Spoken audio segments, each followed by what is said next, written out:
Pat, hoping for a happy St Patrick's Day. Yes, very much so. It's a lovely day. Things are looking nice, and the wind's not too strong and it's dry, so we're looking forward to it. We've been away for the last couple of days and prepared really well for it, and really there's no reason why we can't get a result.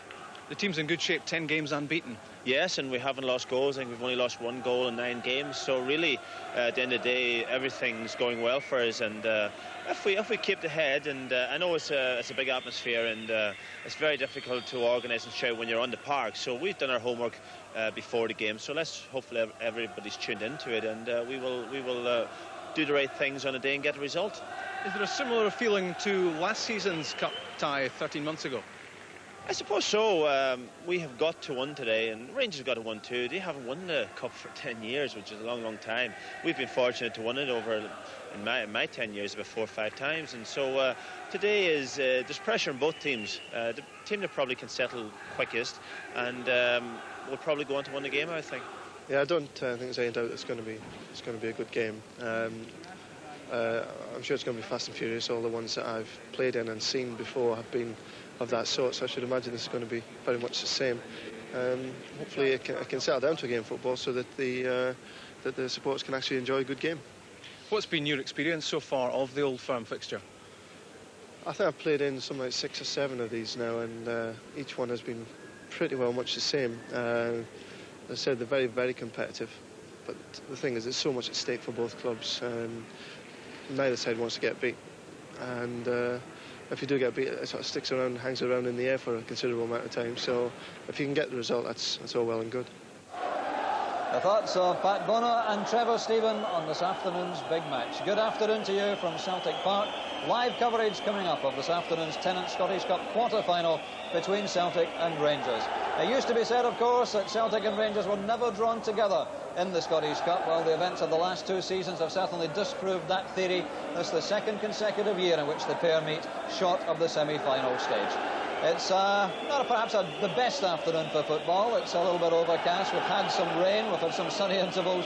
It's really quite breezy as well, but as you would imagine, all roads in the east end of Glasgow lead to Parkhead. The crowd have been in here really quite early, both sets of fans, and excellent voice. Looking forward to this afternoon's match. The kick-off a little less than 10 minutes away.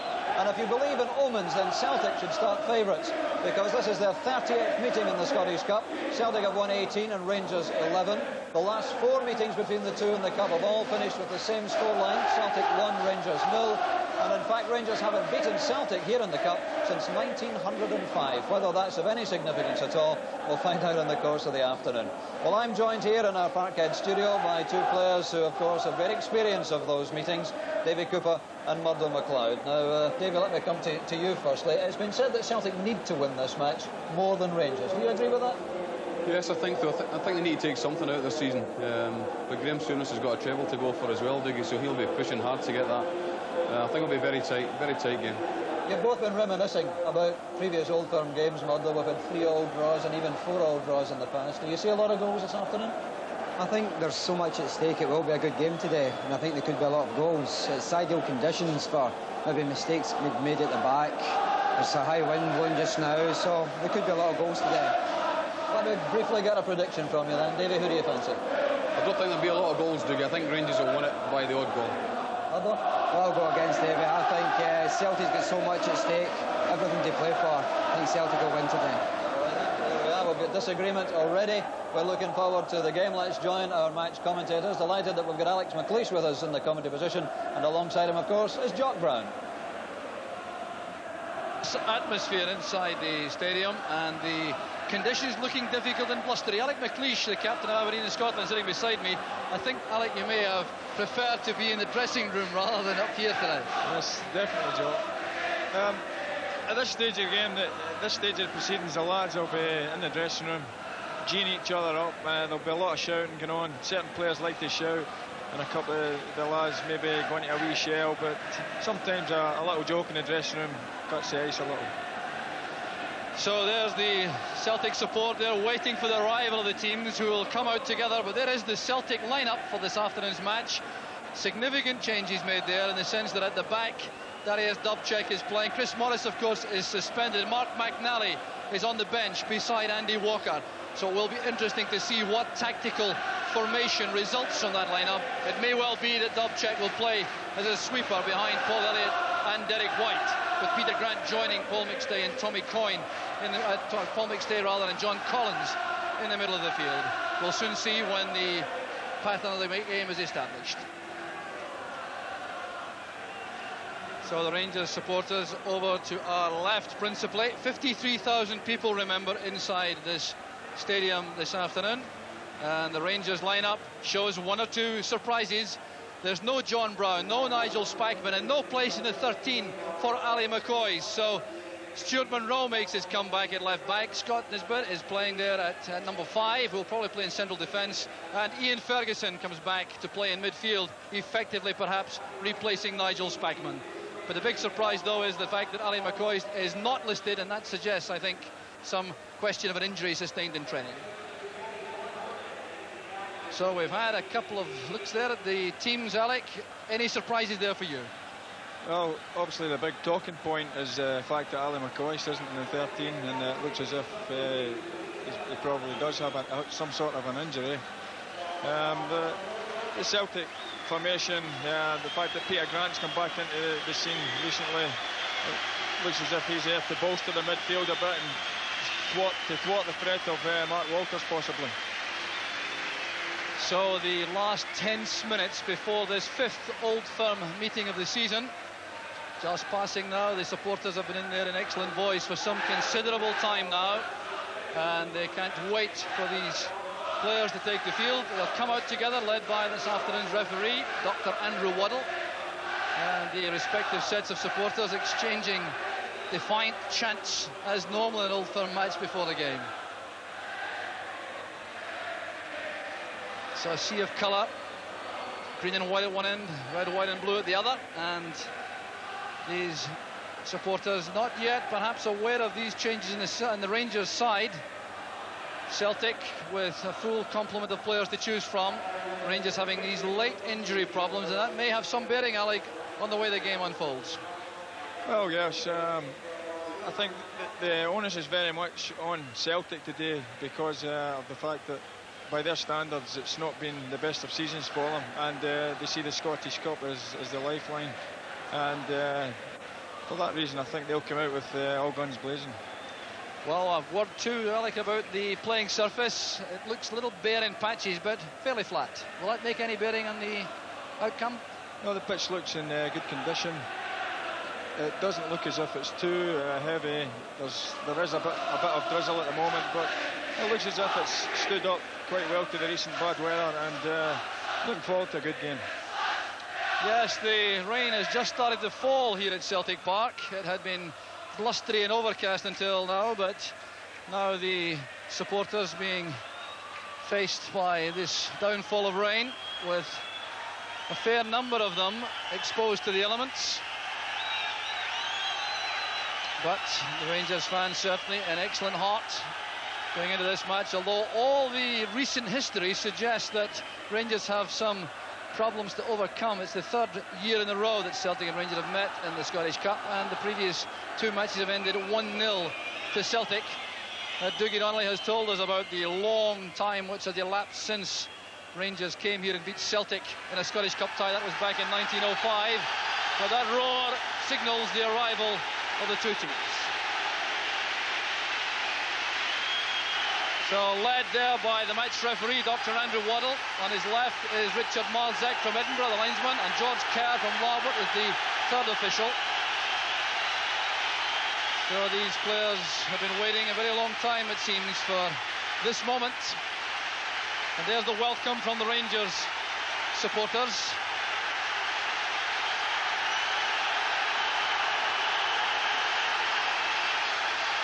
So the Celtic fans also welcoming their favourites out after this excellent run. The last Celtic defeat, incidentally, was in the Old Firm New Year match, when Rangers won by 2-0. Since that time, Celtic are undefeated, and they haven't lost a goal in their last 6 matches.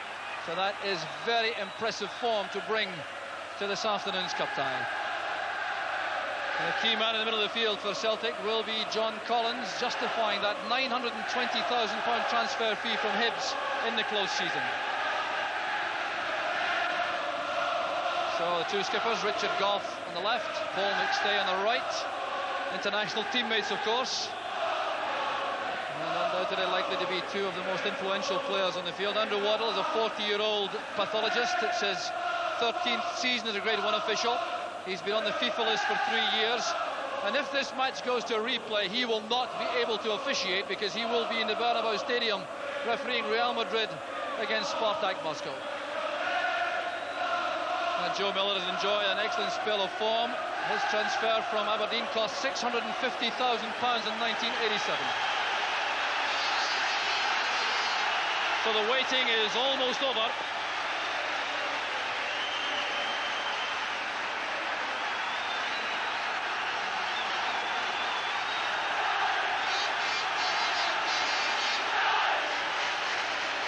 Sheer bedlam inside the stadium as the referee checks with Paul McStay and makes sure that Pat Bonner removes a stray ball from the goalmouth. That's why there was that hold-up. So the 30th Scottish Cup tie involving Celtic and Rangers starts. And Stuart Monroe gets a very good first touch in the game. That pass back, he'll be relieved about that after his long injury layoff. Put under pressure there by Grant. This is Joe Miller. Very much in the mood in recent weeks, Joe Miller. And the free kick goes to Celtic. Mark Walters coming back to put the pressure on Miller. And that's a signal for Paul Elliott and Derek White to make their way from the defensive positions to the penalty area.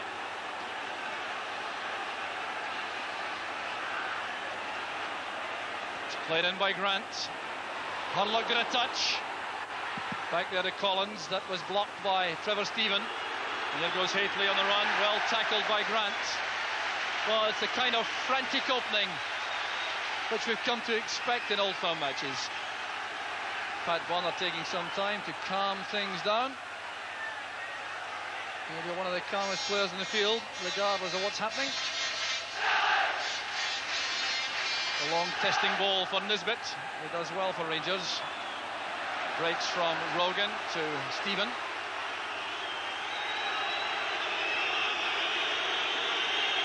There's Gary Stevens. A little bit of a nudge there by Haitley on White. Well, Jock, it looks quite evident that Celtic are going to play three at the back with two man markers against Johnston and Mark Haitley. And as I said earlier, I felt that Peter Grant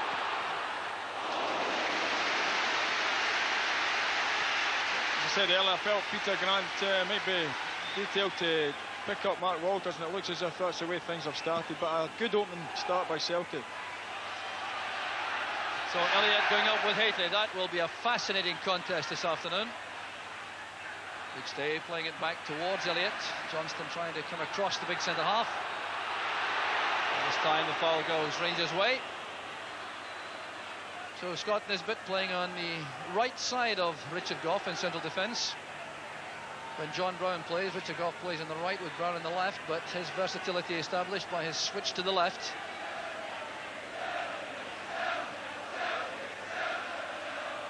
Haitley getting up well. The header from Grant goes straight to Stephen. Here's Hurlock. Now Gary Stevens.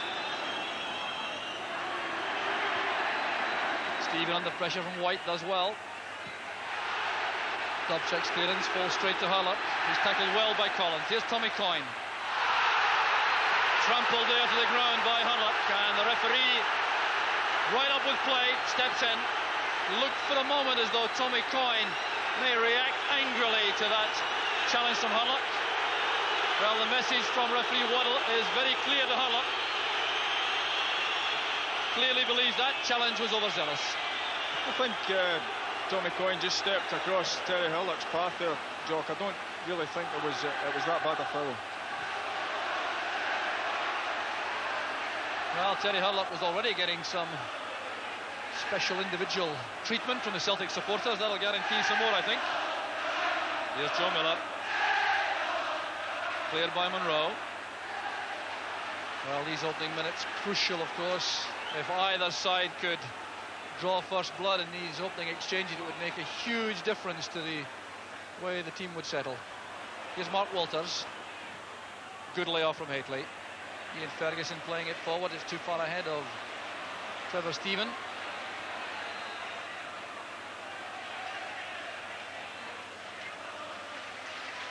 It's a Dubček playing in the sweeper role for Celtic, as he has done frequently for Legia Warsaw and for Poland. Nisbet battling hard, winning possession for Monroe. Good play there by Miller. Early ball looking for Craney. Gary Stevens takes the ball to safety. He'll use Chris Woods now, but Joe Miller clearly very much in the mood for Celtic.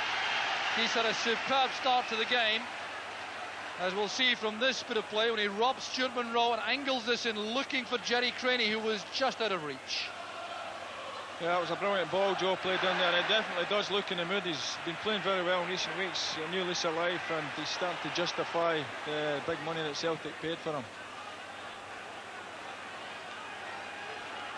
Well, Rangers prefer to settle to a passing game if they're given the opportunity. Celtic will realise that, though, and will attempt to keep them off their stride. White's header, there's Stephen. Haitley made a run to the right. That's why it was an easy task for Elliott. Key man for Celtic, Paul Elliott in defence. Jock, it's also interesting, I think, to note that Hurlock and Ian Ferguson have been picking up John Collins and Paul McStay, with Trevor Stephen being the creative player on the flank. So Haitley incensed there about being penalised for the foul, challenging Derek White in the air unfairly in the eyes of referee Waddle.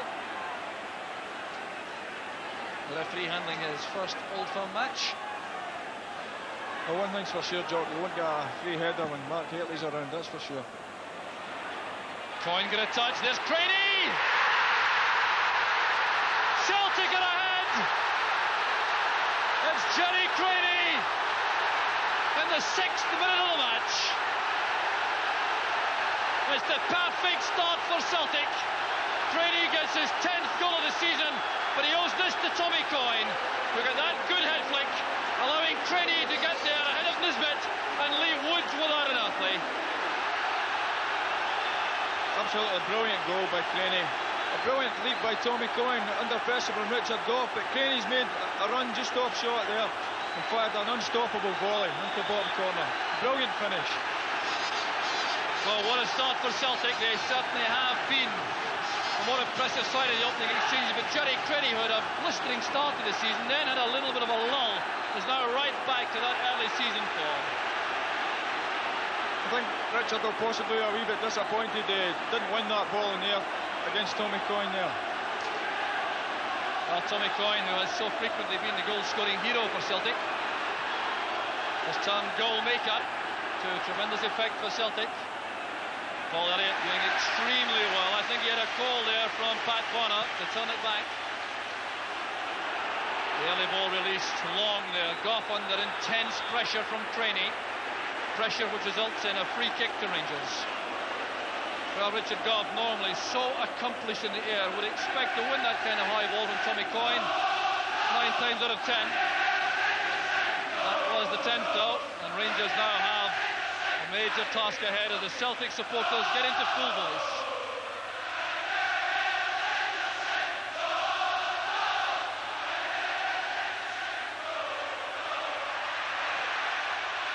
Nisbet playing it long. Well, the big distinction here, Alex, seems to be the confidence exuding through the Celtic ranks. Yes, well, if they'll not get confidence after their recent form, then they'll never have confidence. And that was all I felt that they needed just to turn the corner. And for a string of great results, and the start of the game must have lifted them sky high. Well, the Celtic supporters really are celebrating. They've had a lot of difficult times this season. It's the 5th match between the clubs, and Celtic are yet to win. Hurlock got there just ahead of Collins. There's Ian Ferguson back to Monroe. A careless clearance though. Richard Goff was in there late on Collins. But there's Joe Miller allowing Walters to make that tackle. That'll be a goal kick to Rangers. Well, Joe Miller had that very lively opening, although he wasn't directly involved in the goal. He certainly has put a lot of pressure on that Rangers defence.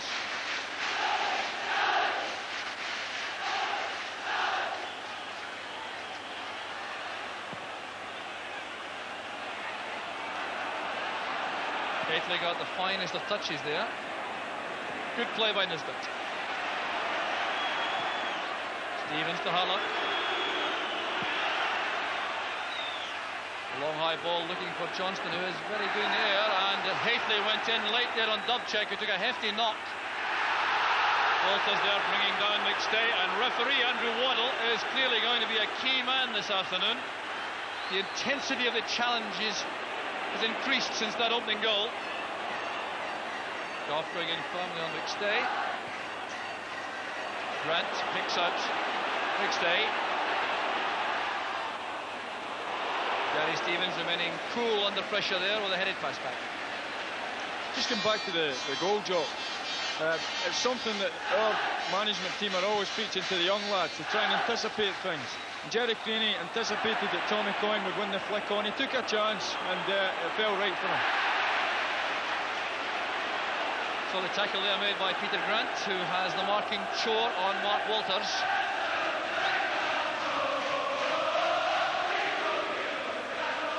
The Rangers looking to nullify the creative talents of McStay and Collins in midfield by using Harlock and Ferguson in that area.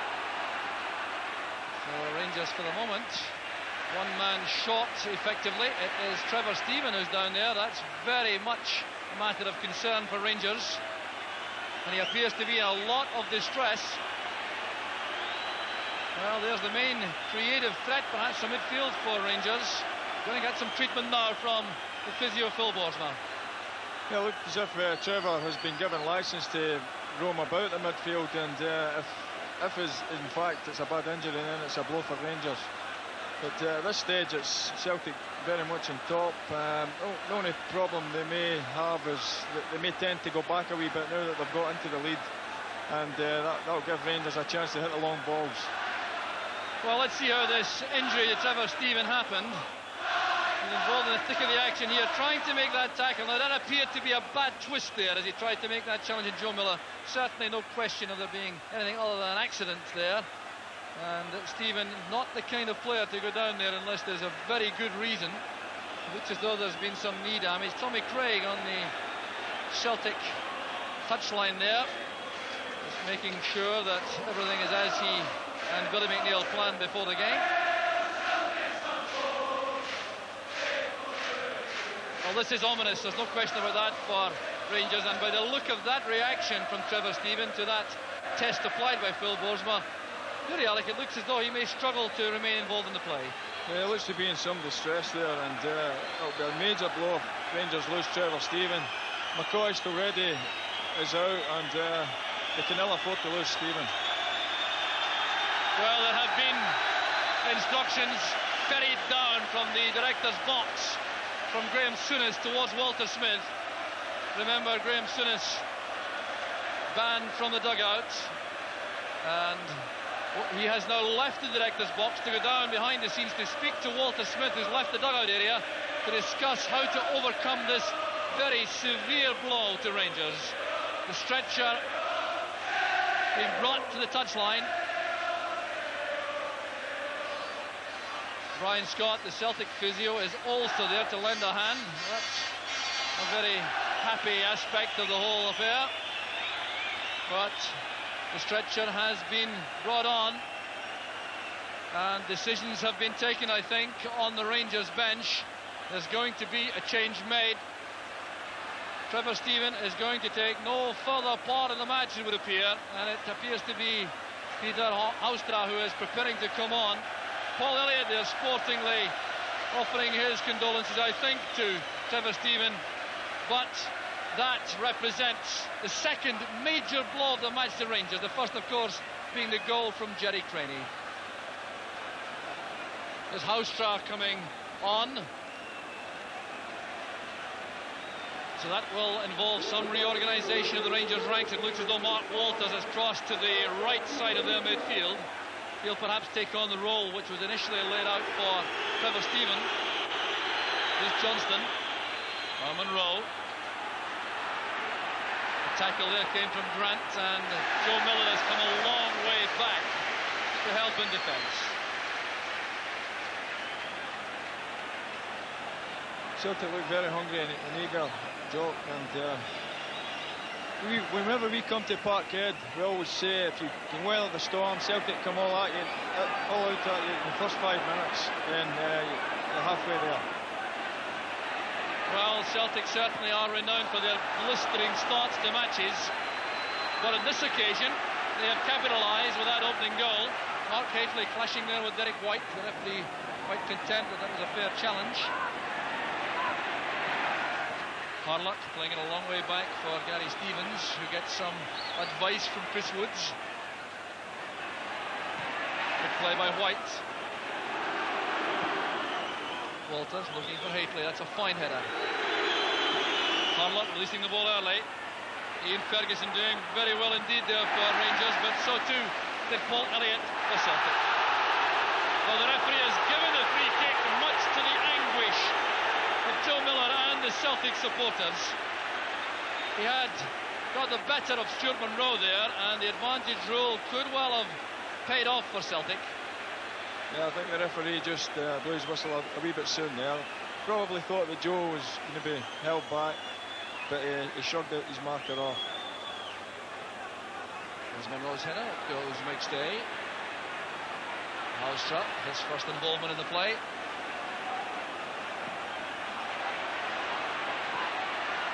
Tackle there came from Dubček. There's Paul Elliott doing well in the air. Harlock was caught there by Craney. Terry Harlock is incensed about the challenge made by Craney. Well, that's very unusual indeed, because I think, Alec, most of the professionals believe that Harlock takes knocks quite as happily as he gives them. Yeah, it must have been a bad one. Jerry Craney just a wee bit late there, and I think he left his studs in Terry's foot there. Well, we'll see this again. There was Harlock forced to go back, and Craney making the kind of tackle you might expect from a striker. But Harlock certainly did not appreciate it. And another hold up here because there's treatment required in the middle of the field for Derek White, as the referee is having a word with the near side linesman. Now I wonder if this may spell trouble for any of the players. Andrew Wardle has spoken to Richard Marzek, the near side linesman.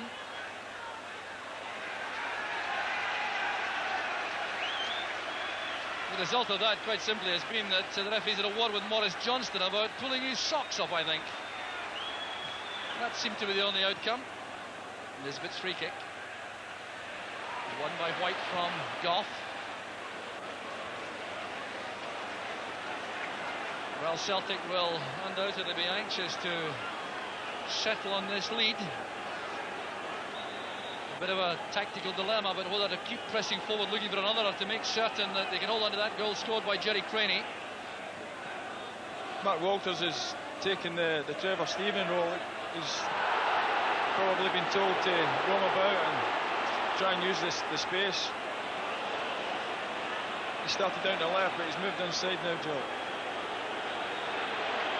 So Rangers have a throw, and they have to regroup again. It's been a very difficult lead up to this match for Rangers, clearly, with Nigel Spackman being injured in training. He's been a fixture in the middle of the field, and that's involved some reorganisation. Stuart Monroe going in bravely there to win possession. There's Walters. Stevens. Misunderstanding with Walters principally. There's Ian Ferguson. Jersey held it, would appear by Collins, but the referee allows play to continue with Coyne in possession, and with a good shooting chance. That'll be a corner kick. It came off Gary Stevens. This is good play from Coyne. Saw the chance to attack the Rangers defence. Found that space, and the ball came off the calf there of Gary Stevens.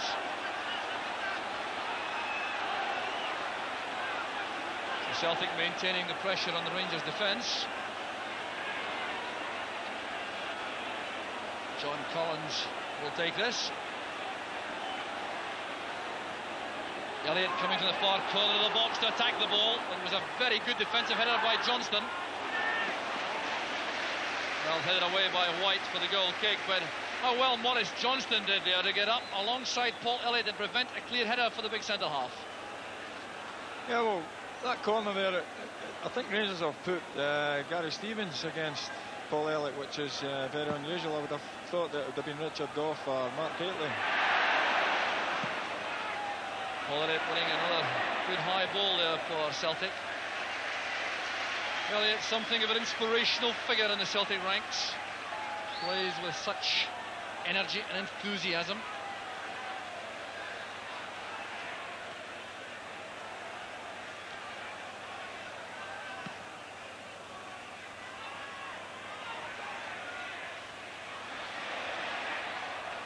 The referee gives the throw to Celtic. Anton Rogan will take it. Here's Coyne. Hurlock did well. It was fouled though by Craney, so a free kick goes to Rangers, taken quickly by Stevens. There's Walters. Well cut off by White. The Rangers operating with Stevens, Nisbet, Goff and Monroe in the back four. Across the middle, Walters, Hurlock, Ferguson and Houstra. And up front, Haitley and Johnston. There's Houstra. Made some space for himself, but Elliott's recovery was very quick indeed. So that goal from Jerry Craney still separating the teams. The outswinger from Houstra. Well won by Rogan.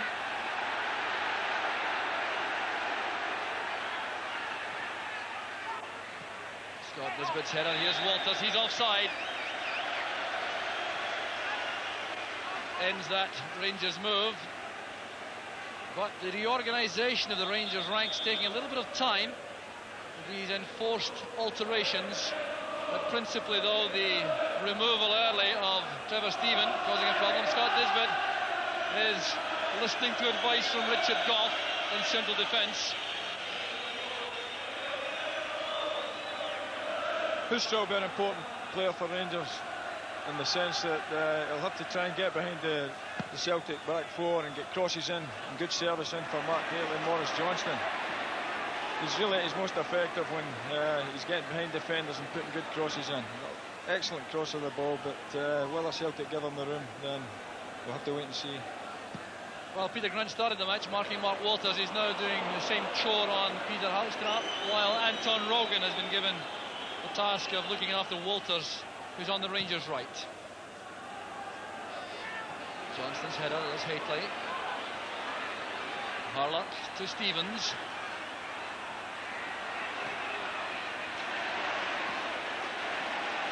Jerry Craney, and now Rogan. Showing too much of that to Nisbet, who made a good tackle.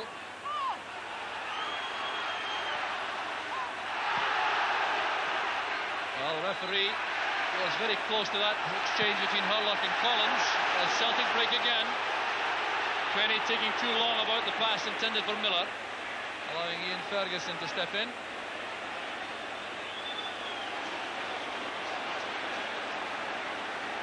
Torrid start for the match for Stuart Monroe, coping with the very lively figure of Joe Miller.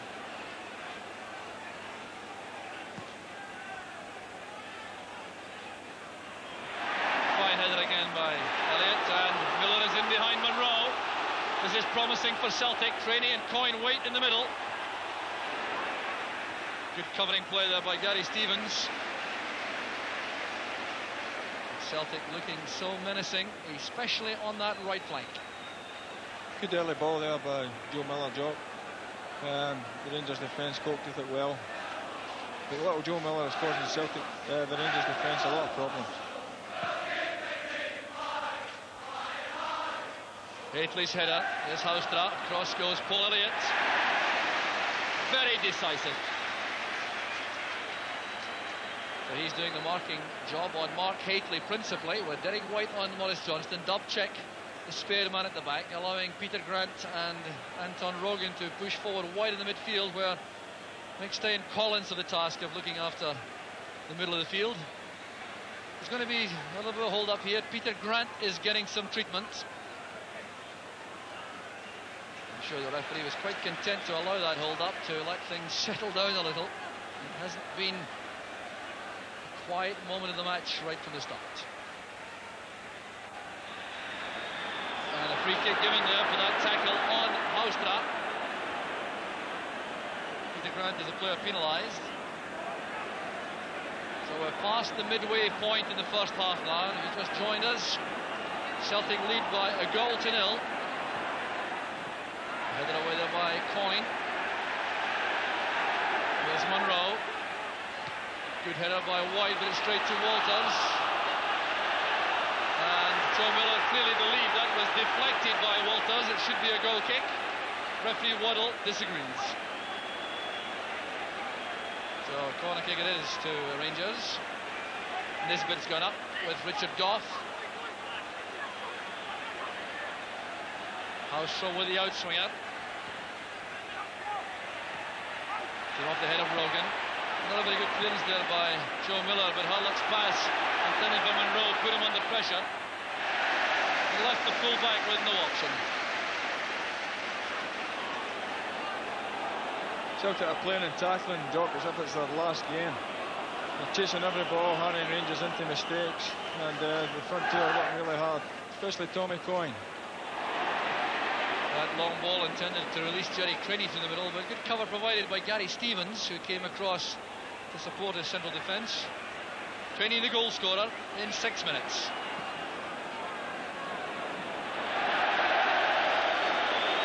Stuart Monroe taking a little bit of time to get his touch after a long layoff through injury.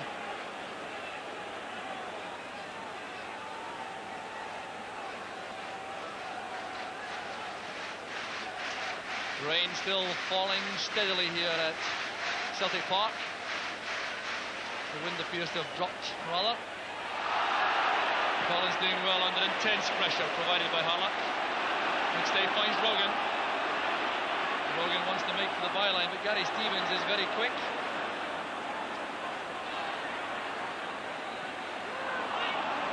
Very difficult pass for Collins to control from Rogan.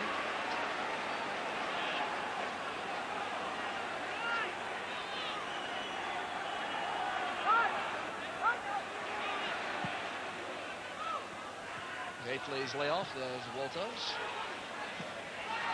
Doing some dub check. An awkward one, hanging in the wind there, well judged by Elliott. Paul Elliott, Peter Grant rather, trying to recover there as the offside flag halts Peter Haustra. And Haustra is going to be spoken to for a little bit of dissent as the whistle went there. Peter Grant, though, I think will be relieved. He appeared to stumble as that ball was played across towards Haustra. I think Haustra was attempting to play the ball after the whistle had gone, and Andrew Waddle just reminding him that you've got to go on with the game and leave the ball where it is. Coyne penalised there for a little bit of use of the elbow as the ball was in the air as he challenged Gary Stevens.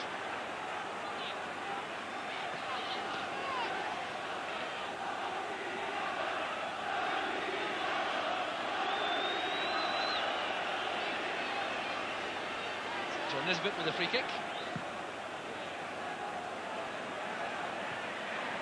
White's header collected by Collins. Tackle came from Harlock.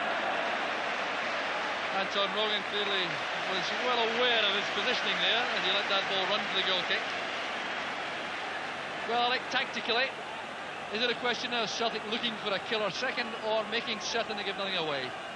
Yeah, I just think the goal has given them such a lift that they're tackling demons and not giving Rangers an inch of space. If anybody's getting space, it's probably in fact Celtic, because Rangers, the onus is on them just to attack that wee bit more now.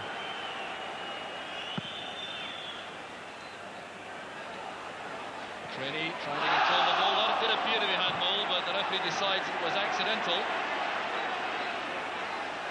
I said earlier, you come here, you try and soak up the hectic start. Celtic always throw everything at you. Rangers failed to do that in the first 10 minutes, and it's cost them. Goff's header. Turned back by McStay for Rogan. Monroe getting there ahead of Miller. Johnston neatly robbed there by Grant. White trying to find Joe Miller on the far side.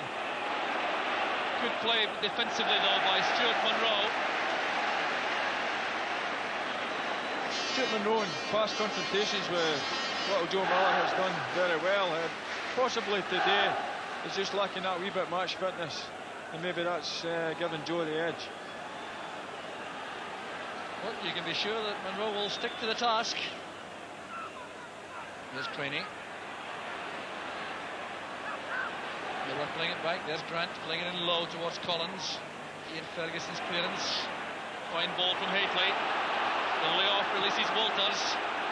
Rangers getting men forward into the box in numbers now. Ferguson, Haitley, Houstra and Johnston waiting for this cross. But it's won by Elliott. Coyne trying to find Rogan. It's Hurlock who uses Mark Walters, and Coyne goes back to retrieve his own initial error. Well, Mark Walters now operating on the right flank in the absence of the injured Trevor Stephen, but finding it very difficult to get into the match. Yeah, although Celtic are on top and made a tremendous start to the game, Rangers have still got individual players who can swing again. People like Mark Walters particular.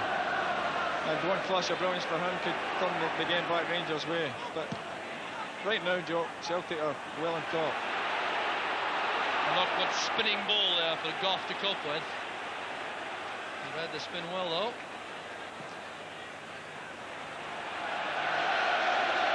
Now, Chris Woods is complaining to his teammates about the fact that he didn't have many targets there as he played the ball from hand.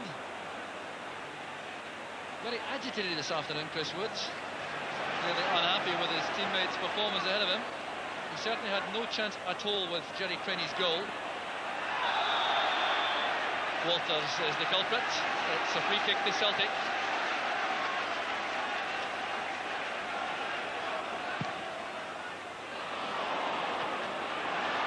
Good play there by Miller.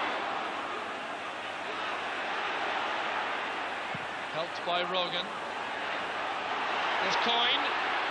Tackle there was made by Stuart Monroe with a very important one at that. Yeah, it was a brilliant tackle. Stuart Monroe, one thing's for sure, he'll stick to the task.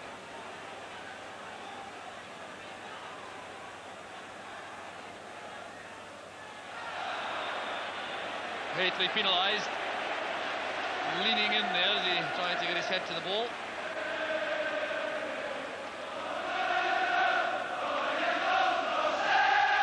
Well, that noise you hear coming from Celtic supporters.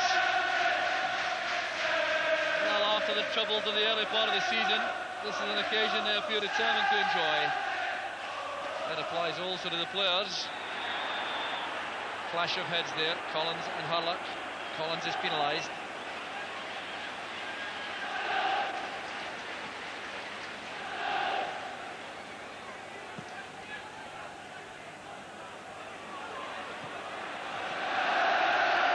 Well, Mark Haitley really had no target available when he got to the ball.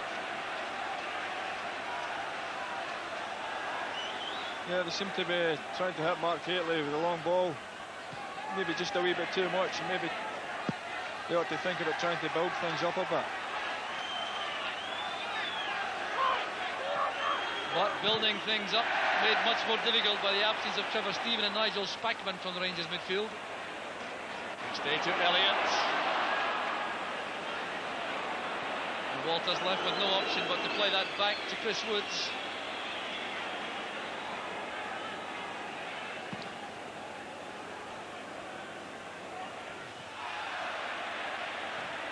Craney trying to find Miller with a long pass. Gives the ball to Monroe. There's Houstra. Joe Miller back helping Peter Grant. This is Craney. Coyne's in the middle. And good positional play there by Richard Goff. Realised exactly what was happening around him. The Celtic front two working very well as a pair today. That time Richard Goff was equal to him. Oh, Hateley brought down there by Dubček. That's a free kick to Rangers, taken very quickly. Walters to Hateley. Hateley's not in the middle to take any part in the play, but across comes in early. Well, held there in the first place by Bonner, then he dropped it, but Celtic survived. Rogan to McStay. White played into the middle. And the ball played through there by Haustra, but that's a moment of some anxiety in the Celtic defence as Mark Walters set up this move, going away from Anton Rogan, whipping the ball across. Bonner elected to try to catch that under pressure from Johnston.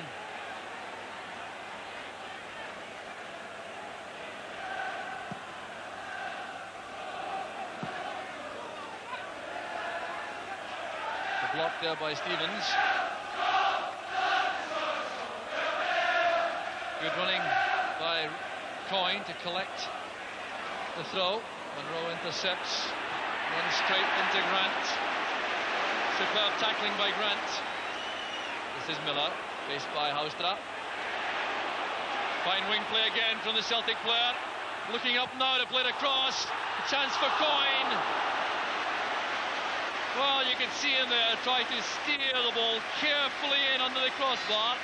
He's frustrated, but it was brilliant play from Joe Miller. Getting away from Haustra, looking up and playing the ball in firmly. It's beaten away by Woods. There was Coyne on his left foot, but he couldn't keep the ball down. He just bounced up a wee bit awkwardly for Tommy Coyne there, and he said he just couldn't get over the ball to keep it down. So let off undoubtedly again for Rangers in defence, and they still haven't found the complete answer to Joe Miller. Collins made the tackle on Walters. There's Paul McStay looking for Craney forward. Beautifully retrieved from Nisbet. Harlock is penalised.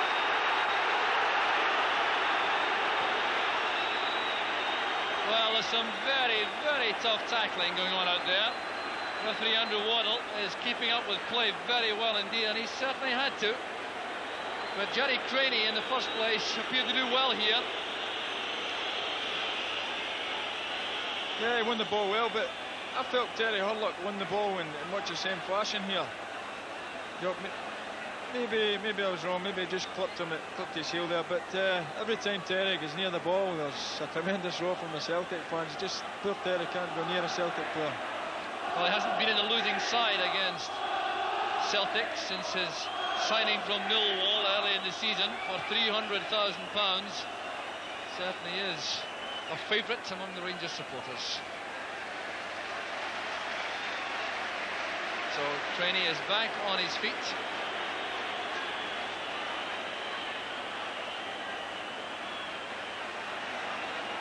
So Dubček with the free kick. That's well struck and deflected. 2-0 to Celtic. Darius Dubček takes the credit with the help of a deflection. It appeared to come off Terry Hurlock. Bad love here at Celtic Park. 37 minutes of the first half gone. 2-0 to Celtic. And here's the effort from Darius Dubček, thundering the ball forward. That appeared to come off Terry Hurlock, and once again Chris Woods had no chance of stopping that. It was a thumping strike by Dubček. I think Chris Woods probably had it covered, and the deflection, just a wicked deflection, just took it out of the reach of Chris Woods. Another brilliant goal for Celtic, and it's given him a little breather, and just before half-time, fantastic time to score. It's only the second goal of the season for Darius Dubček. Well, what a crucial one it could turn out to be. There's Haustra looping the ball across. Rogan lets it run for the throw. Well, when Darius Dubček lined up to try that effort from in excess of 30 yards, it did look ambitious, but he has tremendous power and accuracy in both feet, particularly the left, and that wicked deflection did the rest. Down goes Coyne. Foul by Walters, and Walters is going to be booked. Well, right now things going its way. Nothing going right for Rangers. They lost key men through injury before the match. John Brown, Nigel Spackman, Ali McCoist also not in the squad. And then Trevor Stephen injured in the opening quarter of an hour. They're 2 goals behind, and there's a yellow card for Mark Walters. Well, there's the effect of all this activity on the Celtic supporters. There was Coyne, but it was a trip there by Walters. I don't think he has much complaint about the referee's decision. Goff remaining calm. There was a bit of pushing going on. Jerry Craney, the culprit. A long way back now for Rangers, Alec. Well, it looks impossible task now for them. I thought when Celtic went 1 up, it looked difficult enough. Celtic still in control of the game, but having got that second goal, it's given them a huge bit of breathing space. There's Monroe. And the confidence surging through the Celtic ranks.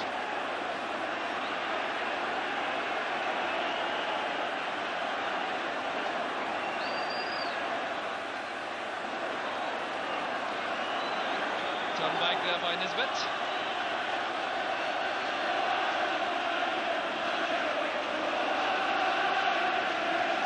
Nisbet being way forward there by Chris Woods. That's towards Hateley. Elliott doing well again, so too did Rogan. That was a clear dart by Paul McStay into Teddy Hurlock. With no real prospect of playing the ball.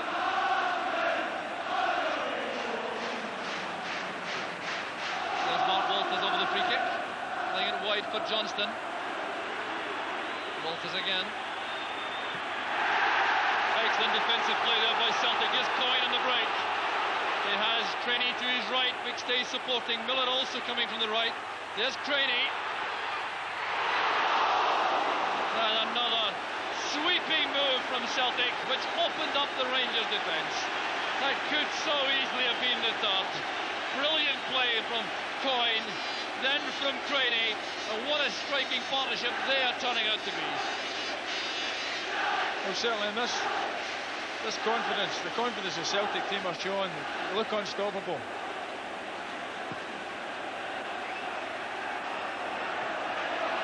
Collins took a knock there from Hateley. Still on the ground as play continues with Rogan battling with Stevens.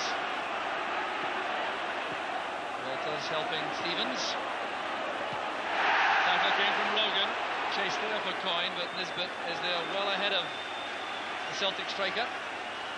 John Collins is only now back on his feet in the centre circle, having been winded there, and that challenge from Hateley. Hateley trying to set it up for Hurlock. Brilliant play from Paul McStay. He's unhappy about the fact the free kick's been given. Ferguson and Hurlock both taken on by Paul McStay. Well, that was classic close control from Paul McStay, the Celtic captain. Totally untroubled by the attentions here of both Hurlock and Ferguson, 2 very tough customers. Just look at that for sleight of foot. Yeah, a beautiful piece of skill from Paul McStay there. But, Mr. Waddle probably, because of the tension of the game, is anxious not to let things get out of hand, and as a result, he's a wee bit sharp with his whistle on a couple of occasions. There's Peter Grant and Joe Miller. Boris Johnston back, helping in defence. Hateley couldn't control it. Well, one feature also of the game, Alec, is the fact that Boris Johnston really has played very little part in the proceedings so far.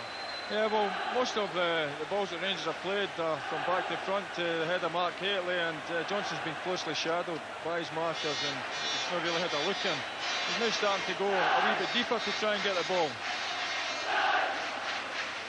And the accuracy which Rangers normally expect from Mark Hateley not really being supplied thanks to the superb play in the air of Paul Elliott. If Rangers are going to get any joy, they need to have people like Mo Johnston and Mark Hateley in the box. They need good delivery from players like Hustra and Walters.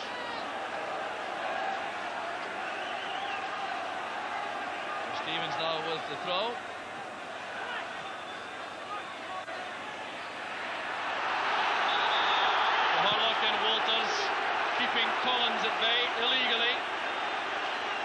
to Celtic. Well, it has been as impressive a first half performance from Celtic as I've seen in a very long time, and they've chosen the perfect occasion to produce this kind of form. Attacking always looks so much worse when you're a spectator, Jock. It's much worse when you're, in fact, you're down there.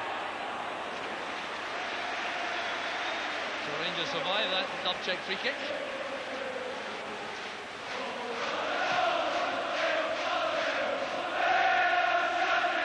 Headed by Elliott. We're in the final minute now of the first half, except for the fact there's liable to be rather a lot of injury time in view of the time taken to treat Trevor Steven before his premature departure from the proceedings. Referee Waddle checking his watch at the moment, but if he stopped it for the entire period Trevor Steven was on the ground, then we could have 2 or 3 minutes left yet. And I have the distinct feeling that Celtic would much rather not hear a half-time whistle. Yeah, they're on a roll, and I'm sure they just love the match to keep going until the referee blows for 90 minutes. But they've been very, very impressive this half. Nice, brilliant play by Haitley and by Walters. Harlock scooping it forward. There's Dubček. Coyne bringing it down superbly. Craney tackled firmly by Harlock.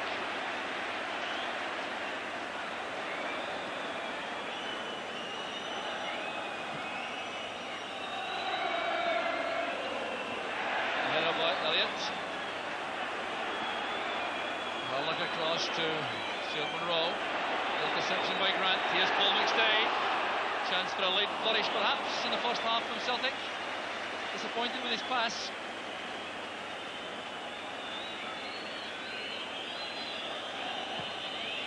Well, we always expect a blistering start from Celtic, but they really have maintained that pace throughout the bulk of this first half. That's what's made life so difficult for Rangers. Goff's header. Helped on by Monroe for Johnston. Across goes Elliott. Well, there's only going to be one winner of that particular joust. Paul Elliott has won absolutely everything today, in the air and on the ground, and he's such an inspiration for the Celtic team. Billy McNeil in the director's box there. Clearly a very happy man at this stage in the match. Haitley using his strength. Body check there from Peter Grant. Grant reacting angrily. And the referee, I think, wants to have some words with Peter Grant. Haitley showing his determination. A newcomer this season to the intense nature of Ilford matches, but he certainly has shown his determination to be on the winning side.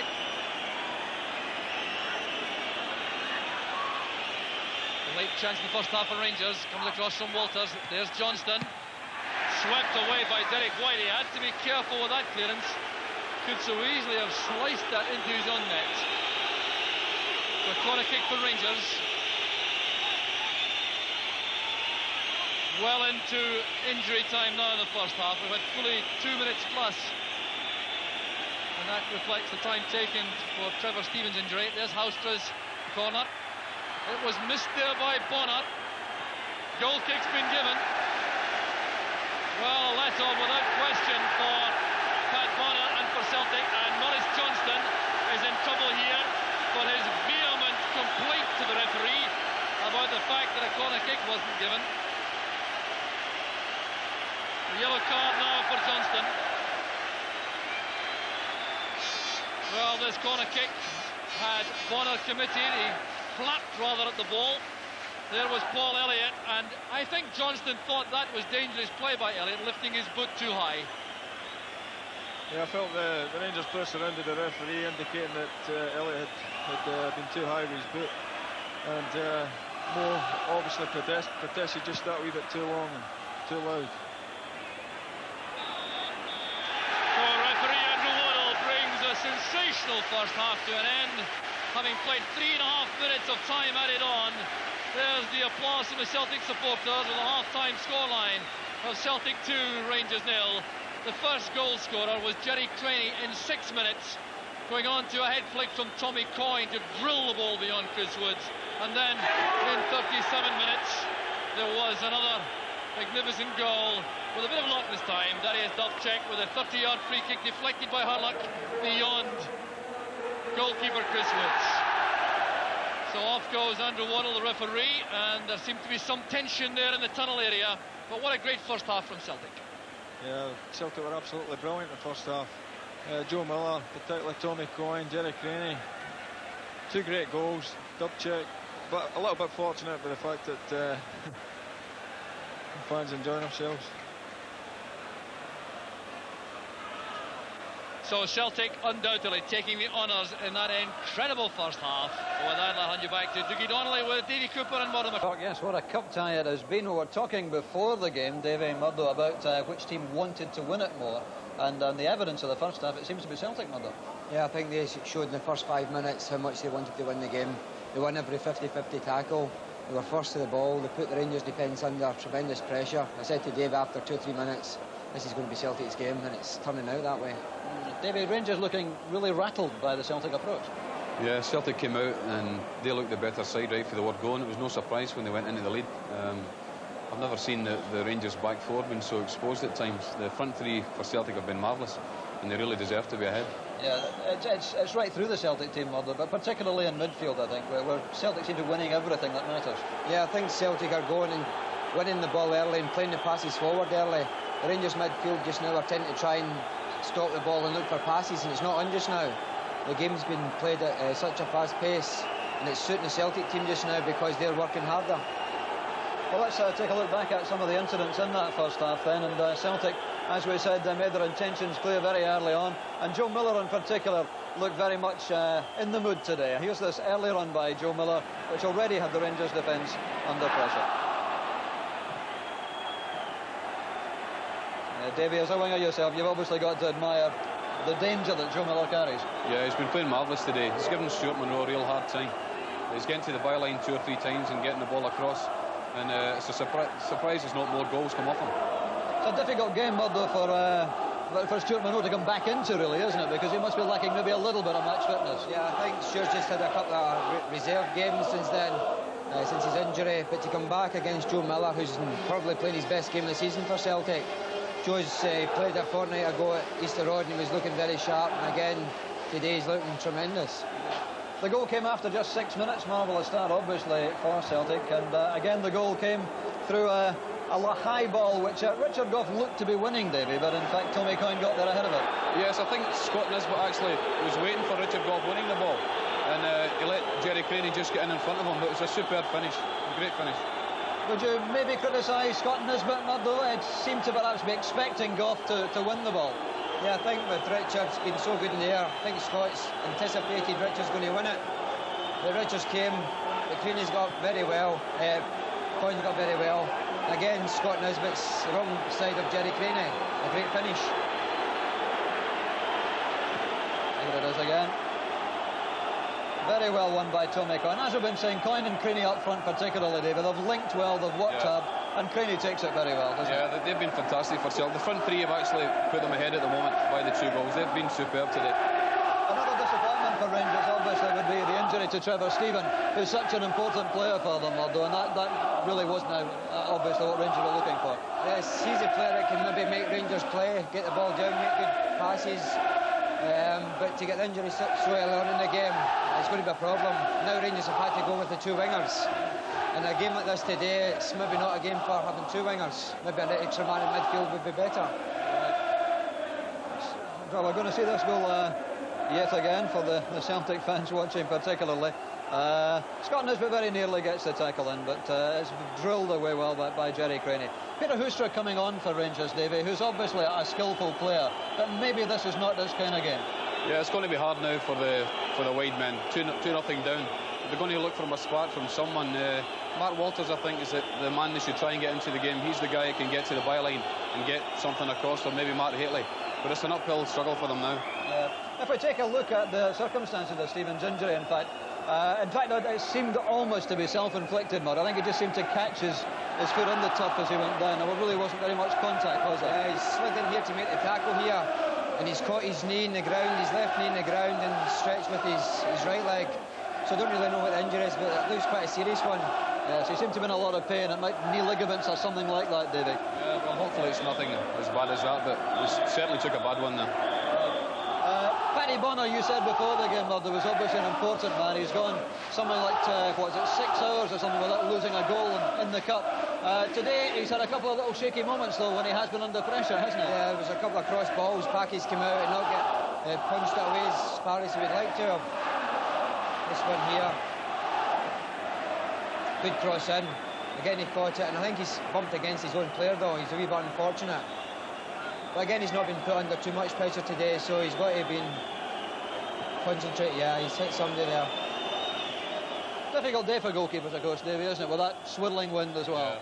Yeah, the wind makes it hard for anybody playing today. But this is what Rangers have got to do now, try and get Mark Walters to the byline. And I see that as their only chance of getting back into it. They've looked after the aerial threat of Mark Haitley very well, Celtic. Yes, Paul Elliott's been fantastic in the air. He hasn't lost a ball all day. I think he's been a real reason why they're ahead at the moment. Apart from the three strikers, they've been the best men in the park. Tommy Coyne had a second chance very near the end of the half. Again, it came from a run on the right wing, Murdo. And Tommy Coyne just hooked this one over the bar in the end. Yeah, again, a great run by Joe Miller here, right into the box. Well saved by Chris Woods. I think the ball just bounced too high for Tommy. A wee bit unfortunate. But again, they've always been there in the right positions, the Celtic strikers.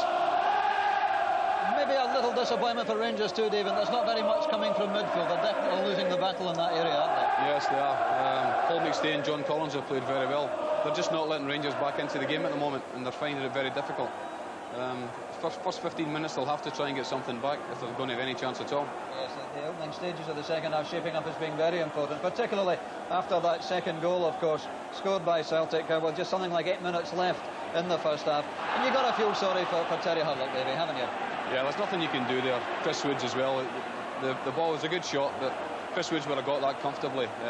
Terry Hurlock just put his right foot up to try and block it, and it skimmed off his boot and over his head into the net. Nothing he could do about that. In that defensive position, Murdo, you're really on a loser, aren't you? Because you obviously, the instinct is to try to block the ball. And there's no way of knowing that your keeper's got it covered, really, is there? When you're 18 yards out, you stick your leg up, you think, hopefully, you just knock the ball away. The ball's been travelling so quickly, just deflected off him, and Chris has got no chance at all. It is a great strike, though. That's a good thing.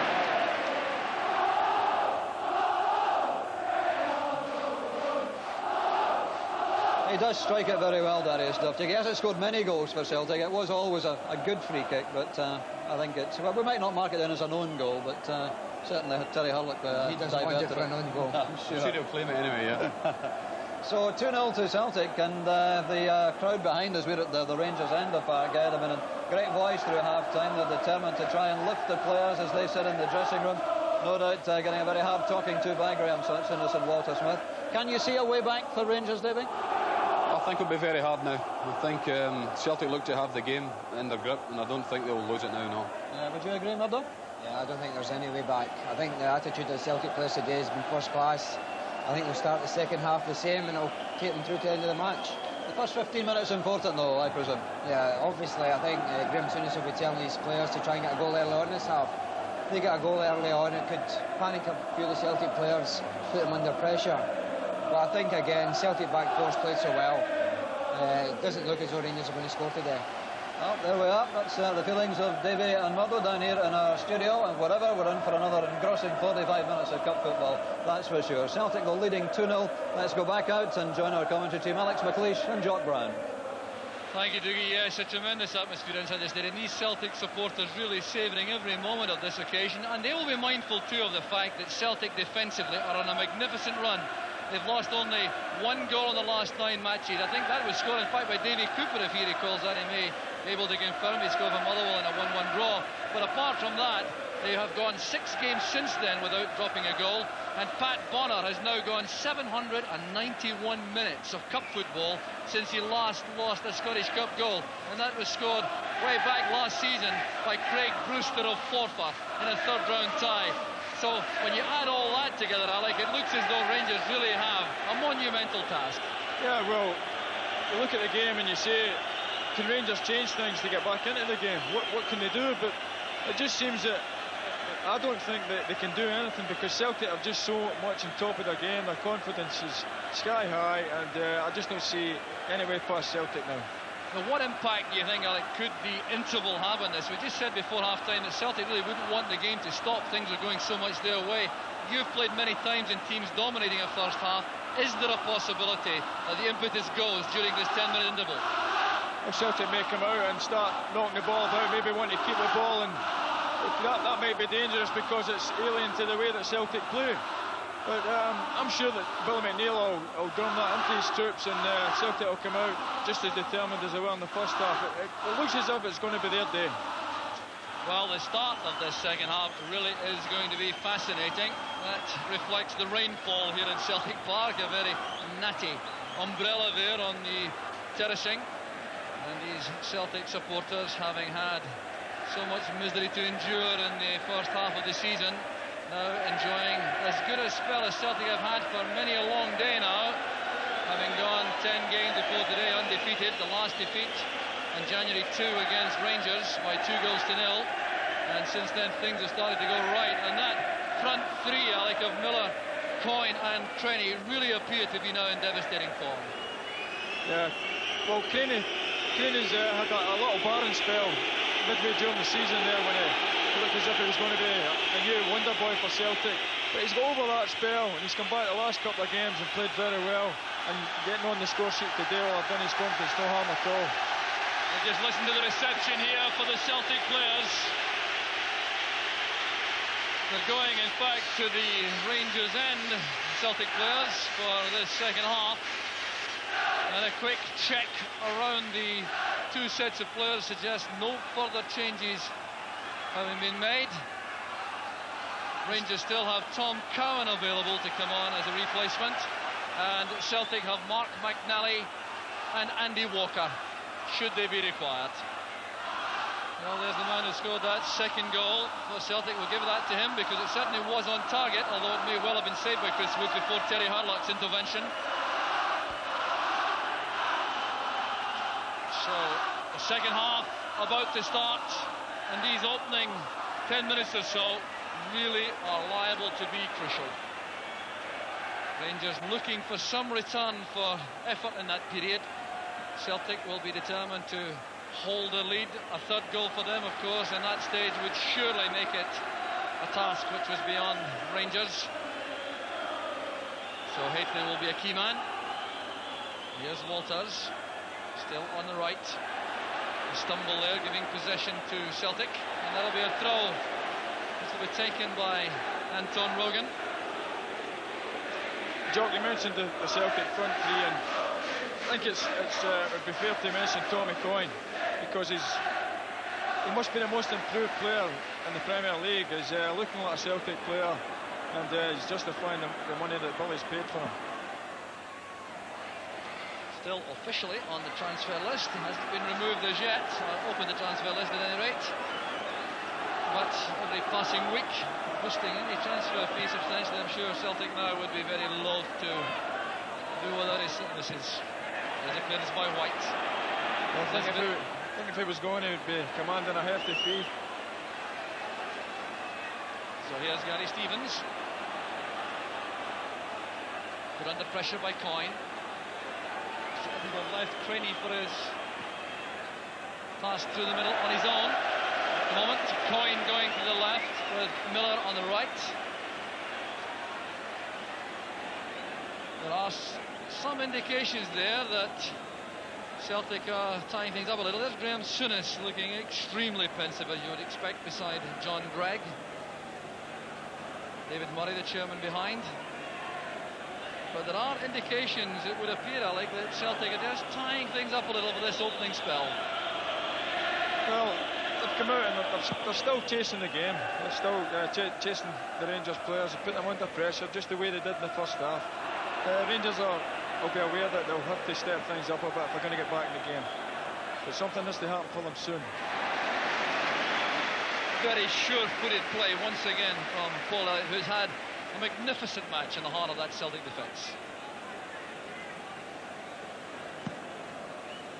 It's really not been a Celtic failure, Joe. Well, Craney a failure on that occasion. A little nudge picked up by referee Waddle, giving the free kick to Rangers. Opened my mouth at the wrong time there. In the middle of the field, loose ball collected by Ian Ferguson. It's back with Goff. Now Monroe.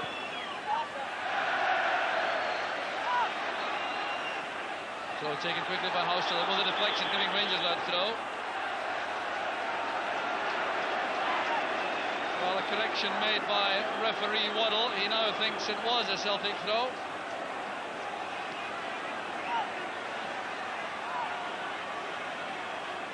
It's a ball retrieved there by Peter Houstra for Paul McStay.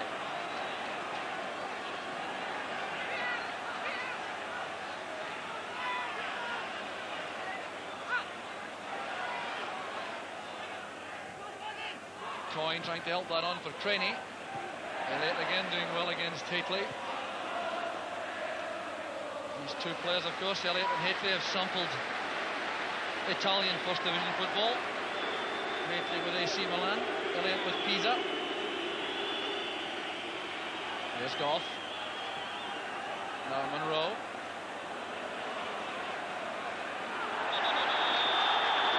Free kick against Joe Miller, but his tackle on Houstra. So the big men go into the box for Rangers. Nisbet and Goff joining Hateley. It's a very potent threat inside the area. And in by Houstra. Won well by Anton Rogan to cross from Ferguson to Walters. Nisbet going for that. Elliott's the winner again inside the penalty box. Pass from Collins looking for Coyne. Stevens used his pace to get there first. This is Walters. And Pat Bonner making an excellent catch. Houstra was coming in looking for an error. Well, Rangers for the moment pinning Celtic into their own half. Beautifully flighted cross this by Walters. Required good handling and Bonner supplied it. Good spell for Rangers. Celtic's only danger is if they become complacent. It's good play by McStay. The layoff came from Craney. There's Grant. Well, that was intended for Tommy Coyne, who'd come off the left flank to join Craney through the middle. Grant didn't realise that.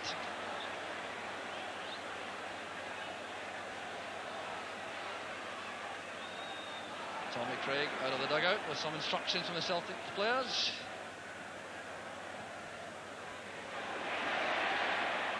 It's well taken down by Craney. Needs some help. He did well to win the corner though.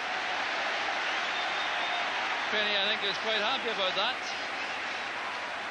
That was a major ambition of his to score in an Old Firm match, and he succeeded after only 6 minutes this afternoon with the opening goal.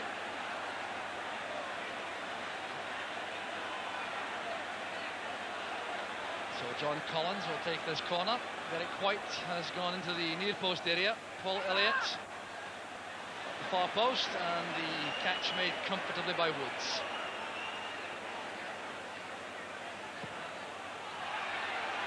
Hateley is onside. That's for Houstra. Great chance here for Rangers. Well, he appeared to touch the ball with his right foot before he let fly with the left. That's what made the shot look so bad.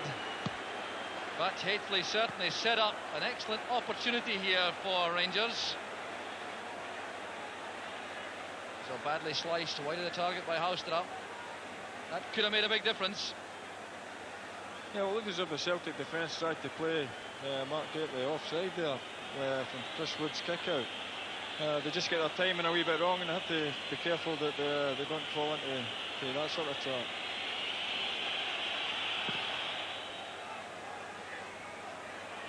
Goff and Nisbet going for the same ball. Here's Paul McStay. Forward it goes towards Craney. The tackle came from Goff. There's McStay. Now Coyne. Playing the ball in early, too high for Miller. And then rolled towards Walters, has crossed over to the left for the moment. Here's Nisbet. Playing that through the gap for Johnston. It was held there by Grant. Grant will be in trouble. Referee Waddle has given a free kick, but now there's serious trouble here for Peter Grant. The interpretation here of referee Waddle will be crucial. A smile on the face of the referee. Well, it looked as though Johnston may be getting away from Grant. Now, does the referee consider that to have been a professional foul? Yellow card it is. Relief for Grant. Well, there's Scott Nisbet playing it through the gap. Now, White thought he could reach that. Then he was in trouble. There was the holding job by Grant. The referee clearly believed that Grant wasn't the last defender. Yeah, I think he still had the last defender to get by, Joe, but... Now Ian Ferguson lining up this free kick. He has tremendous power in his right boot. Charged down by Grant, and Grant is now in very serious trouble. He's being ordered off. Peter Grant is ordered off for charging the free kick too early. Paul McStay protesting vehemently to the referee. But it's Peter Grant who will take no further part in the match. The second ordering off of the season. He was ordered off against Hibs on the 5th of January. We'll see how this happened. It came from the free kick, which Ian Ferguson went to take. There's Grant, number 4, on the edge of the wall. He's already off his mark. And there is the breach of the rules, which has resulted in the early departure for Grant. And that free kick deflected for a corner kick. Well, referee Waddle clearly was in something of a dilemma. It would appear about the first offence, and then took that opportunity to order Grant from the field. Headed away there by Coyne. Now that certainly gives Rangers a bit of a lift. They're now against 10 men, but Celtic are harbouring a great sense of injustice about that ordering off. Certainly no question that the free kick was entitled to be retaken, but controversy without question. Rangers now keeping the pressure on. Here's Richard Gough. Over to the far post it goes. Walters gets up well. This is Craney playing the long ball forward. Well, a controversial moment, Alec. The man charging the free kick. Yeah, it seems a shame that he should be ordered off for that offence. I think it was just a matter of being a bit too anxious to get things going again. Up goes Elliott. Pushing by Haitley. Well, this involves some rethinking among the Celtic players about how to cope with this position. And Tommy Craig is already offering instructions from the bench. He's waved Jerry Craney across, pushing Joe Miller forward. It looks as though Celtic are going to play with Miller and Craney up front. Coyne perhaps withdrawing to a midfield role to make up for the absence of Grant. I think Peter Grant was just a wee bit anxious that Rangers might score off the free kick that he gave away in the edge of the box, and that was possibly why he reacted so quickly to charging it. Hermit lofts it forward. Love check with Houster. There is Haitley, and the clearance came from White. Monroe playing it in. Dubček remaining very cool inside his own penalty box in these horrid circumstances. Well, if you've just joined us, Celtic lead by 2-0. We're 11 or 12 minutes into the second half. Peter Grant has been ordered off, and Trevor Steven was carried off inside the first 15 minutes. So there's been no lack of incident or action in this match. There's the scoreline confirming the goals scored by Jerry Craney and Darius Dubček for Celtic in the first half. That was a wee bit harsh decision, Joe. Rangers have suffered with injuries on the day that they've lost Nigel Spackman, Trevor Steven early, Alan McCoist. It seems as if he's probably got an injury, and it hasn't helped. And I don't think that Ian Ferguson is back to full fitness yet, or in fact certainly no. So Rangers have been forced to make changes where perhaps they didn't want to. Stuart Monroe in fact played his last first team game on the 5th of January, so he's had a long layoff. Harlock plays it back. This is Nisbet. Derek White's clearance. Well, the pattern of the game has undoubtedly been changed by that ordering off for Peter Grant. Rogan lofting it forward. And Woods in two minds there. Out of his penalty area. Looked as though he's going to lash the ball clear and then try to control it. Good play by Miller. He's been fouled. And that's a free kick to Celtic. Well, in ordinary circumstances, Celtic may have preferred the advantage rule, but with only Tommy Coyne inside the penalty box, I reckon he'll settle for that free kick.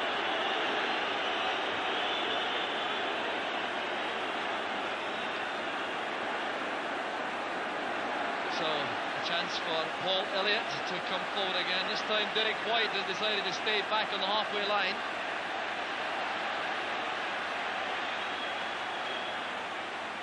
Miller plays it in. Up goes Craney! That was a magnificent chance for Celtic. Well, Jerry Craney, I reckon, when he sees it again, will consider he should have hit the target with this. No challenge to him as he made the header.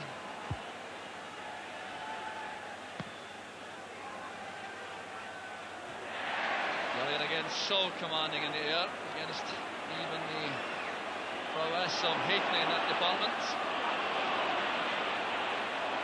Stevens stopped there by McStay. This is Collins. Back it goes to Bonner.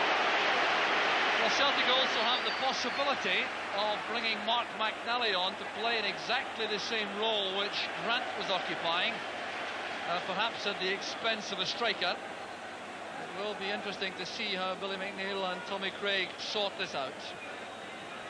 The Celtic will be looking to the likes of Paul McStay and John Collins to put a foot in the ball and try and soak up the minutes and put the match finally beyond Rangers. But Rangers, well,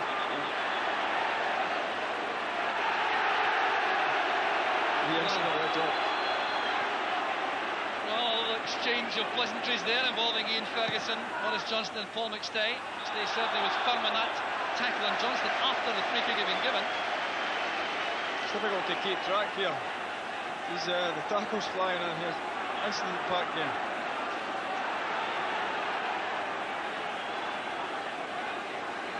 The Celtic free kick is taken there by Dubček. Coyne going upward in this bit. Joe Miller, back it goes to Dubček again.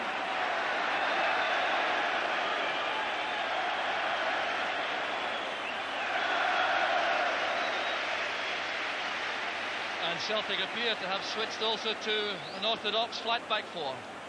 Yeah, and it looks as if they're still keeping the front three. It's a very brave move by the Celtic management. Well, with Walters and Houstra looking to push forward to attacking positions, Dubček has moved to right back to mark Houstra. Here's Walters now with a chance, and Rogan kept his eye on the ball and managed to avoid a corner kick. That was good play by Rogan.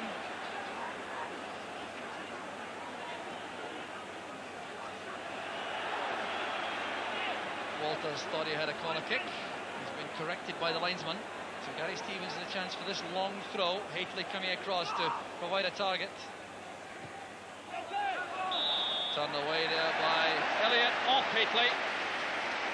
So a goal kick to Celtic.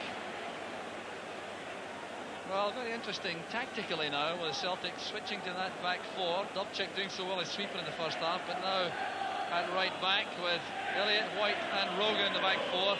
McStay and Collins in the middle there with that front three. It is indeed very brave, Alec. Yes, John Collins and Paul McStay are stuck firmly right in the middle of the pitch. There's no width at all, and you would think Rangers would probably try and, if they're going to get any joy, try and get people down the flanks.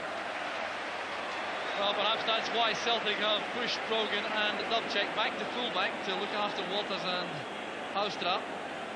Johnston has been withdrawn rather by Rangers to play just behind what is now a front three of Walters, Hateley and Houstra. So Johnston were looking to make an impact in the match on that withdrawn role. Once again, Tommy Coyne causing some difficulties there for Richard Gough in the air, just as he did when he set up the opening goal for Jerry Craney. Elliott will not be denied in the air for Celtic. And there's a backlash by Hurlock. Hurlock's in trouble. He's clearly going to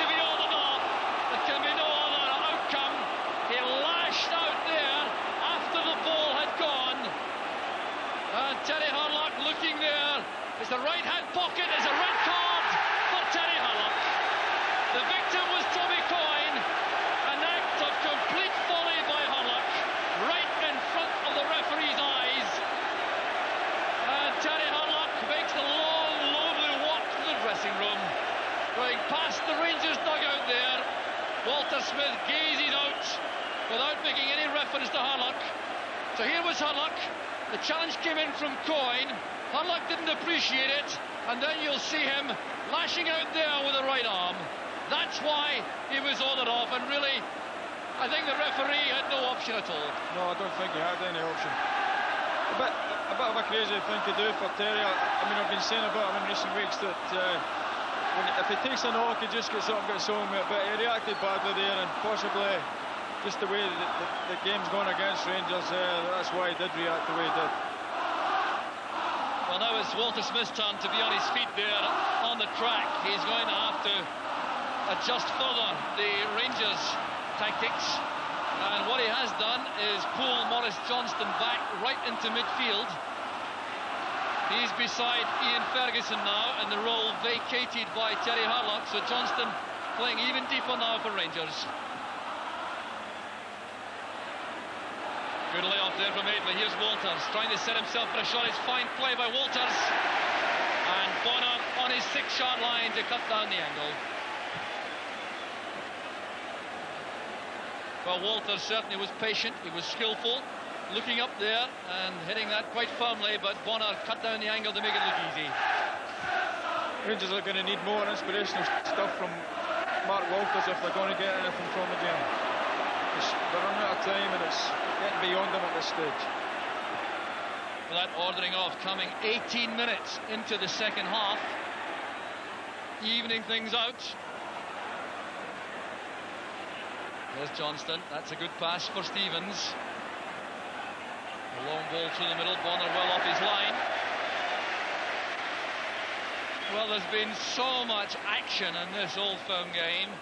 It's hard to imagine what it would be like if Rangers were able to get a goal back and set up a really titanic finish. It really would be a sight to behold. But Celtic determined to avoid that. They are digging in very hard indeed.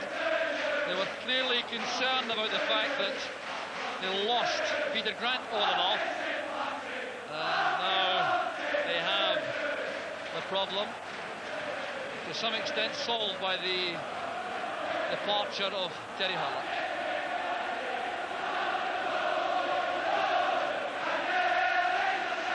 It's turned back there by Craney and kept in by Bonner. There were two sendings off, but they weren't really terrible tackles by anyone. I mean, Terry Harlock was a bit foolish in lashing out at Tommy Coyne, and Peter Grant, I felt, was for a bit of overzealousness.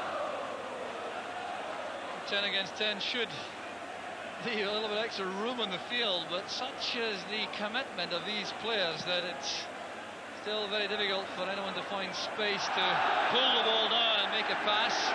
Richard Goff's been penalised this time for the foul in the air on Tommy Coyne, and I wonder if Darius Dobchek fancies his chances once again.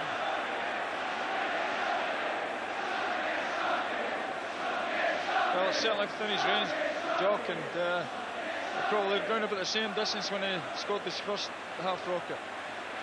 Just about 30 yards. Rangers showing some respect with 3 in the wall.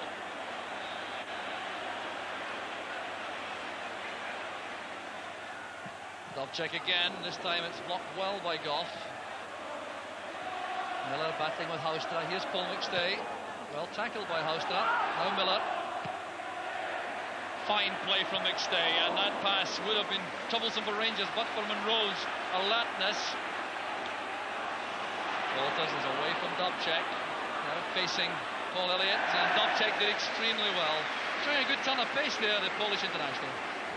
Yeah, Paul Elliott slowed Mark Walters up, and it gave Dobchek a chance to get back at him.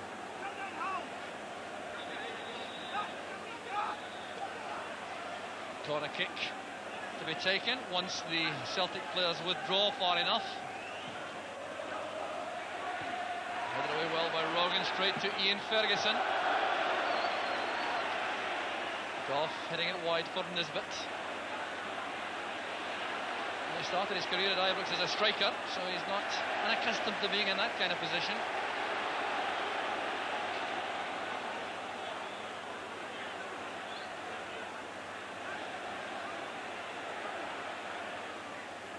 Nisbet playing it across, the layoff from Johnston. There's Ferguson making that rather too obvious, allowing Joe Miller to intercept the tackle from Houstra.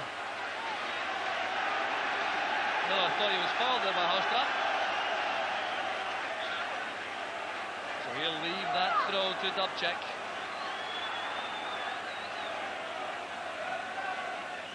Past the three-quarter mark in the match. Celtic settled on this 2-goal lead, but Rangers still battling on in determined fashion. The long ball would have caused problems had Monroe been able to give some air to that ball. He could have found Mark Hateley in space going through the inside right position. Mark Hateley pulls off his defenders very well away to the back post area, and if that ball had been delivered by Stuart Monroe, then he might have found himself in the clear. Well controlled by Craney, and the tackle from Nisbet was a very effective one. This is McStay and Rogan. Collins to Rogan. Oh, this is good play from Celtic in the circumstances, keeping the ball very well indeed. Collins caught late by Stevens. There's Rogan with a cross. Fine handling by Woods. The referee having a gentle word there with Gary Stevens off the ball in view of the tackle late on Collins. A good use of the advantage rule though by the referee. Hateley coming back to challenge Collins.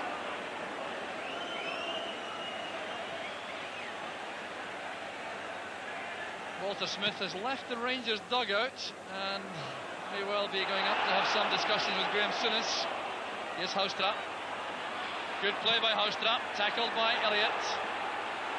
Trying to find a way through that ruck of Celtic players.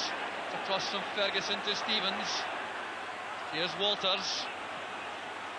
That's for Hateley. Elliott is there again. This is Ian Ferguson. That was well struck and blocked by Elliott.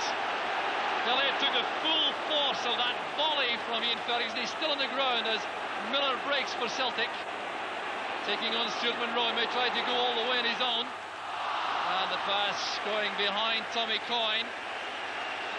Paul Elliott is still on the ground, getting the effects of that shot from Ian Ferguson. And that means, of course, there can be no offside. He's still there as Dubček thumps the ball out of play, and that will allow treatment for Elliott. Well, Elliott's contribution there defensively was so important, but there appears to be blood coming from his face. He's taken that straight in the face, that shot from Ferguson, and just look at the blood there from the mouth. Well, he won a very important cross from Walters in the first instance, then threw himself in front of Ferguson's shot, and there's the damage which has been inflicted. What a tower of strength he's been, Alec.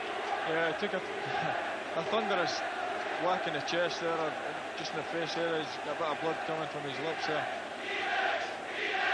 Yeah, it was a thunderous hit by Ian Ferguson. It looked as if it was going to trouble Pat Bonner at any rate. It was on target, but it hit Paul Elliott full in the chest.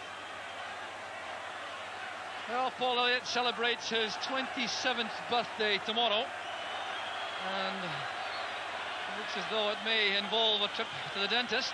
Look at that damage. And Ian Ferguson, who celebrated his 24th birthday on Friday, showing once again his incredible shooting power. It's not been the easiest of matches for Ferguson so far, coming back after a long spell of injury. Now, it would be very sad for Celtic if they had to do without Paul Elliott, but he's clearly in a substantial degree of distress. And I wonder if he was in fact winded with that shot in the chest, and perhaps took the face injury in the earlier aerial challenge. And he is going to leave the field now. Billy McNeil on his feet. Well, it's a very sad sight for Celtic. He has been absolutely outstanding throughout the match for Celtic. And Mark McNally, I think, will have to come on this time, And that will mean, I think, Darius Dubček going to centre-back. Elliott complaining, I think. He doesn't want to leave.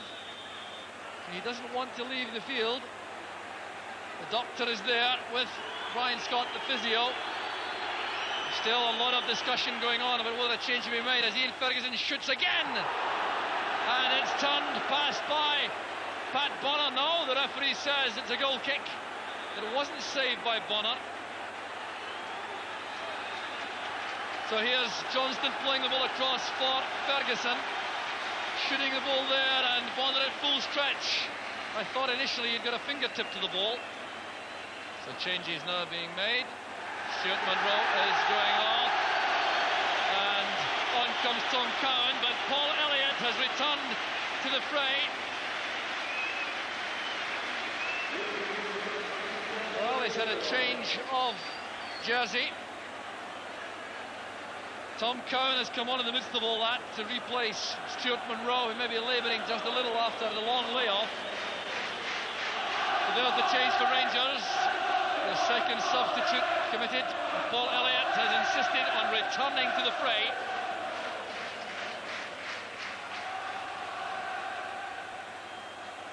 There's Cowan, former Clyde player, cost £100,000, the youngster. On at left back for Rangers. Stevens with the header. There's Rogan forward. Now Trainee. Through the gap it goes for Tommy Coyne. Nisbet was quick and alert. Good play by Nisbet. I think it was just an oil change. Paul Elliott went off over there. I think you'd have to shoot the big man to get him off this part today. And no way inhibited, and he goes for that high ball with Hateley. Neat play from Johnston. There's Rogan. Coyne stepping away from Stevens. Miscue there by Collins. Houstra has Walters over on the right, but Derek White is quick enough to turn that back. The Celtic defence looks sure-footed today. They've been criticised this season, but they just look as if they've been playing together for a number of years. Very solid, good understanding. Of course, matching with big Paul Elliott. Cowan turns it back to Chris Woods. Well, one thing that is remarkable is that Chris Woods really hasn't had a great deal to do by way of making saves, although Celtic lead by 2-0. That's right. He's been beaten by 2 fantastic goals. Mark Hateley's in trouble now for Rangers. For persistent infringements, he is being booked. And Mark Hateley saying, you come to me if you want. And he may be in serious trouble here if he persists with this show of defiance. There's going to be a yellow card for persistent fouling as he's challenged Paul Elliott in the air. Players, I think, always very ill at ease when they're summoned to a referee from a long distance, and that was what Mark Hateley was indicating, I think. That is an element of frustration, Alec, is it not, for professional players? Yeah, yes, I think we've all been through that at one time or another. I've been guilty of it myself, falling foul of the referee with a few harsh words. But see here at the moment, that's the way the game goes. There's the elbow used by Hateley, which certainly appeared to be a foul, and because it was by no means his first, he's been booked.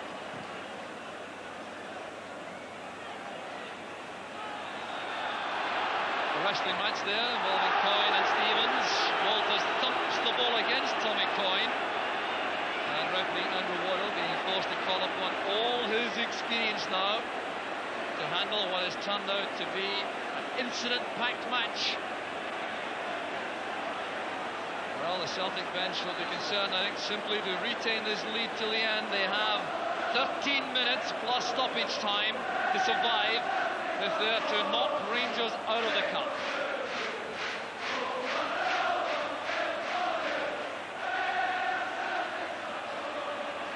Paul McStay over the free kick. He's in no particular hurry. Playing it up the line to Rogan. There's McStay taken out of the play by Johnston. Well, that would certainly incense the Celtic supporters. The former Celtic player, Maurice Johnston, going in heavily on McStay. There's a little feeling out there in the field involving Johnston and Paul McStay.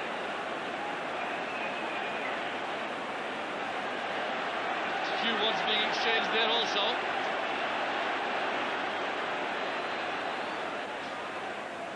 Great dummy there by Coyne. Here's Craney. Coyne is onside. I think he was hoping there for a corner kick. Not taking the ball to the corner flag in this torrid atmosphere really is taking your life in your hands. Coyne has survived though, and Celtic have the throw.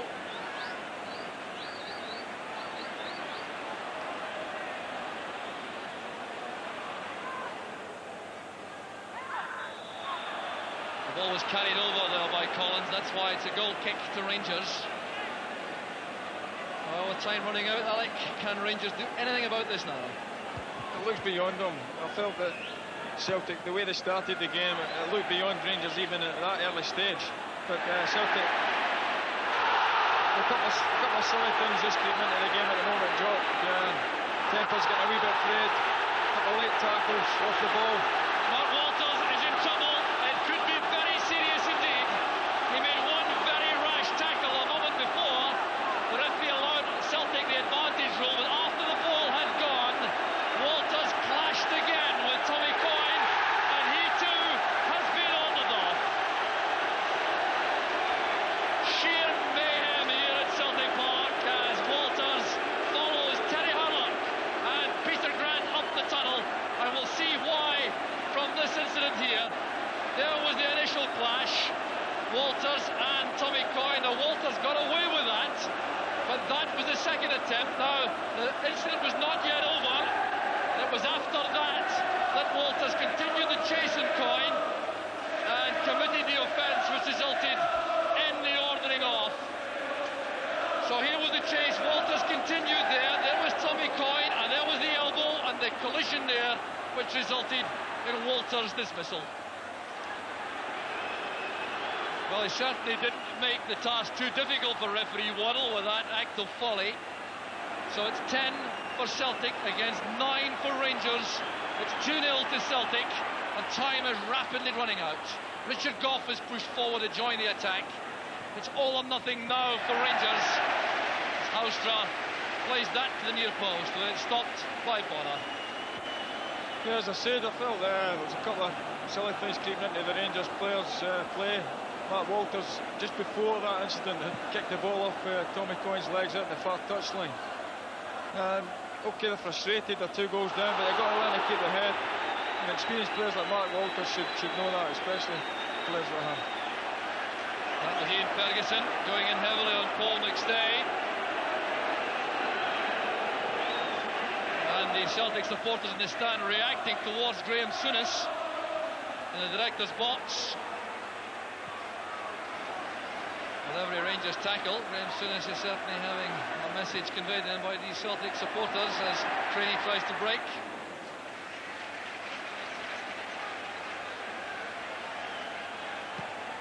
Well, Graham Souness chewing his gum there, looking very solemn as you would expect. In a very unhappy Scottish Cup occasion once again for the Rangers manager. And there's more trouble over on the far side. Now what's going on here? The linesman is involved. Anton Rogan clutching his face. Mark Hateley was in the vicinity, and the linesman George Kerr is now explaining to referee Waddle what happened. Now Mark Hateley has already been booked. Richard Gough is across, so is Paul Elliott. Rogan is going to be booked for his part, but it looks as though Mark Hateley is going to be ordered off. If he's called across at all, and if he's involved, he can only be shown one colour of card. He's been called back by Andrew Waddle, so it's a booking.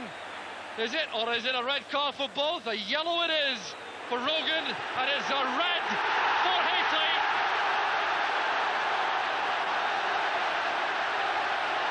The long walk for Mark Hateley. He lost his head without question as the game wore on, and the inevitable result is an early bath for the England international. So now it is 10 against 8. Rangers with 3 men ordered off for an off-the-ball incident there. Mark Hateley clashing with Anton Rogan after the ball had gone right in front of the eyes of linesman George Kerr from Larbert. And referee Waddle left with no option at all once again. And Rangers clearly now have completely lost their heads. It's a real tragedy for the game, there's no question about that. The fact that things have developed as they have. The tension's running so high in a match of this intensity, and Rangers clearly with that 2-goal deficit and things not going their way, beginning to lose their heads. There's Coyne playing it forward. Over on the near side, here is Joe Miller taking on Tom Cowan. Cowan was quick enough. Well, the big hope now, Alec, really is that we can get to the end without any more trouble on the field. Yeah, well, there's been 4 sendings off, but I don't think any of them have been for particularly bad fouls, or it's not been a dirty game. It's just been petty, silly things, and probably from players who should probably know better. Well, Peter Housetrott replaced Trevor Steven early in the match, but he's had very few chances to demonstrate his skills. So much has been the dominance of Celtic at the key phases of the match. Backing in by Craney on Goff. Here's Ian Ferguson. And I hate to introduce one other point to these proceedings. These sides meet again 1 week from today in a league match.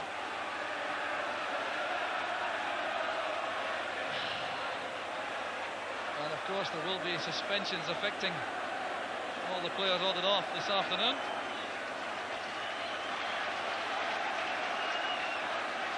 Well, it is also quite remarkable the fact that among the Rangers players, all 3 who've ordered off are Englishmen. So they've been introduced to this torrid Scottish occasion, and the result has been that they have become so embroiled in everything that they've finished up being ordered off. Oh, that's good play by Miller, taking the ball for a stroll now, rather. Brought down there by Houstra and Cowan. So a sea of Celtic scarves behind Chris Woods now.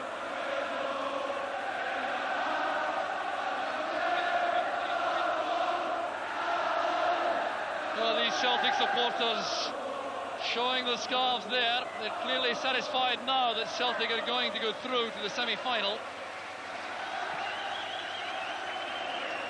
So 4.5 minutes left for play, plus any stoppage time, which referee Andrew Waddle feels inclined to add. I have the feeling too that there won't be too much demand on the part of the Rangers players for that to continue when the deficit is 2 and not 1.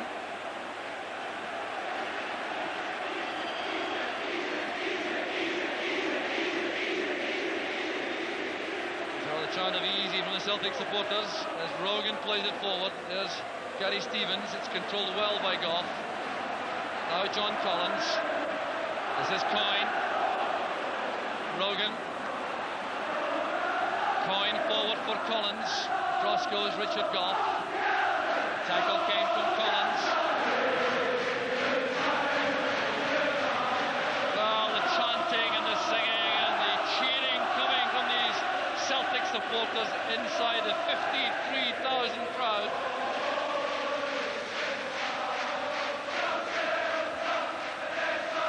And once again, it looks as though the Rangers Scottish Cup jinx continues.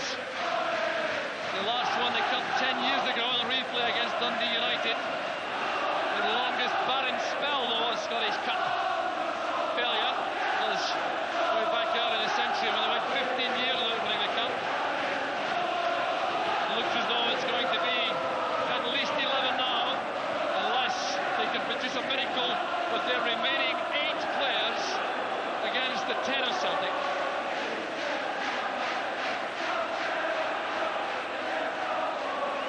Well, Joe Kirk criticised the players earlier on for getting a bit het up in this atmosphere, but then again, I've never played in an Old Firm game, and the tensions are extremely high, and the stakes are also high. This is Rogan. Now Collins. Back with Derek White. The offside flag stays down. Here's a great chance for Craney to make it 3. Holds his head in anguish. Chances don't come any better than that. in Old Firm matches.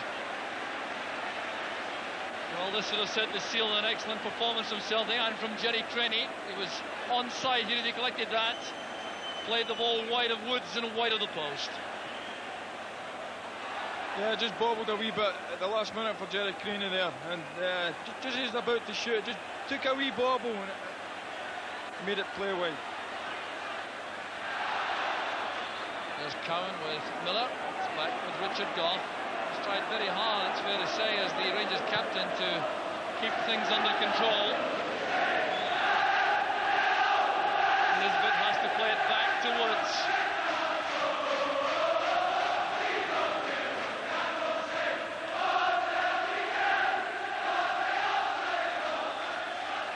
Bit of elbowing there by Houstra while the ball was in the air.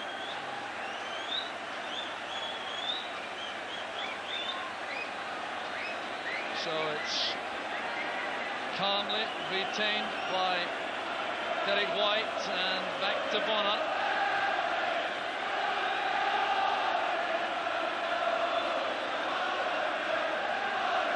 Here's Rogan. Long way back to Bonner. It's only a question now for Celtic of seeing out time safely. 1 minute plus stoppage time to go.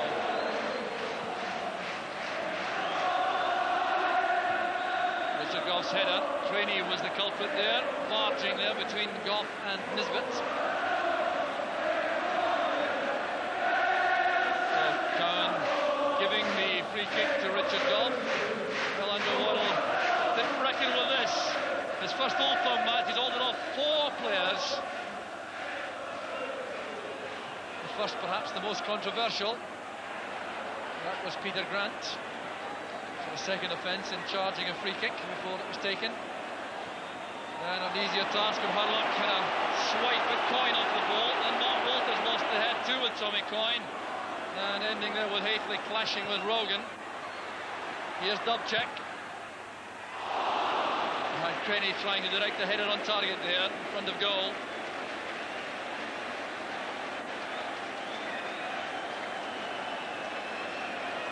But the happier aspect of the match has been the play of Celtic, especially in that first half when they scored through Jerry Crenny and then Darius Dubček.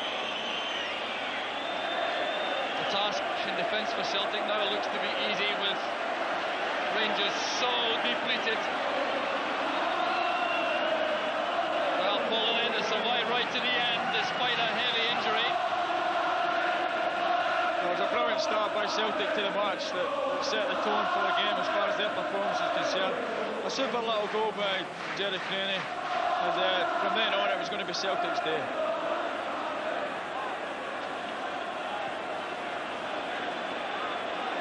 Well, there will be a man of the match award, and it will be very difficult to see past Paul Elliott. Well, there are a number of contenders, and this afternoon it turns out all wearing green and white, I reckon. Yeah, well, I don't think you can really fault any of the Celtic players' performances today. And you could have picked maybe any one from a bit, well, in fact, the whole 11. Apart from Big Packy, he's not had much to do. Ian Ferguson getting a word from referee Waddle for that tackle on Miller. Celtic retained possession. There's Rogan. Good running by Collins. Across goes Nisbet. Well judged tackle. He wants to throw, but he's not going to get it, Nisbet. Nisbet too has lost his head, it would appear. There's protests there towards the referee, resulting now in a booking. Gary Stevens too showing his frustration. And in the meantime, the Celtic players can look on calmly. They're surely now through to the semi-final of the Cup. It's Rangers who have had all the problems this afternoon. Problems in terms of matching the Celtic play, problems in terms of discipline. Celtic now still retaining possession as they probe for a third. Here's Dubček. Turned back by Collins and cleared by Stevens. Now Rogan. Still Rogan. Well, not quite what Tommy Coyne intended. Breaks off his head for the goal kick.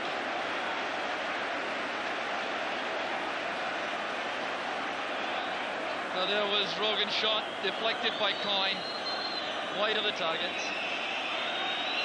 Well, the referee now has allowed almost 3 minutes of injury time. There's certainly been plenty of that too in the second half, a lot of stoppages.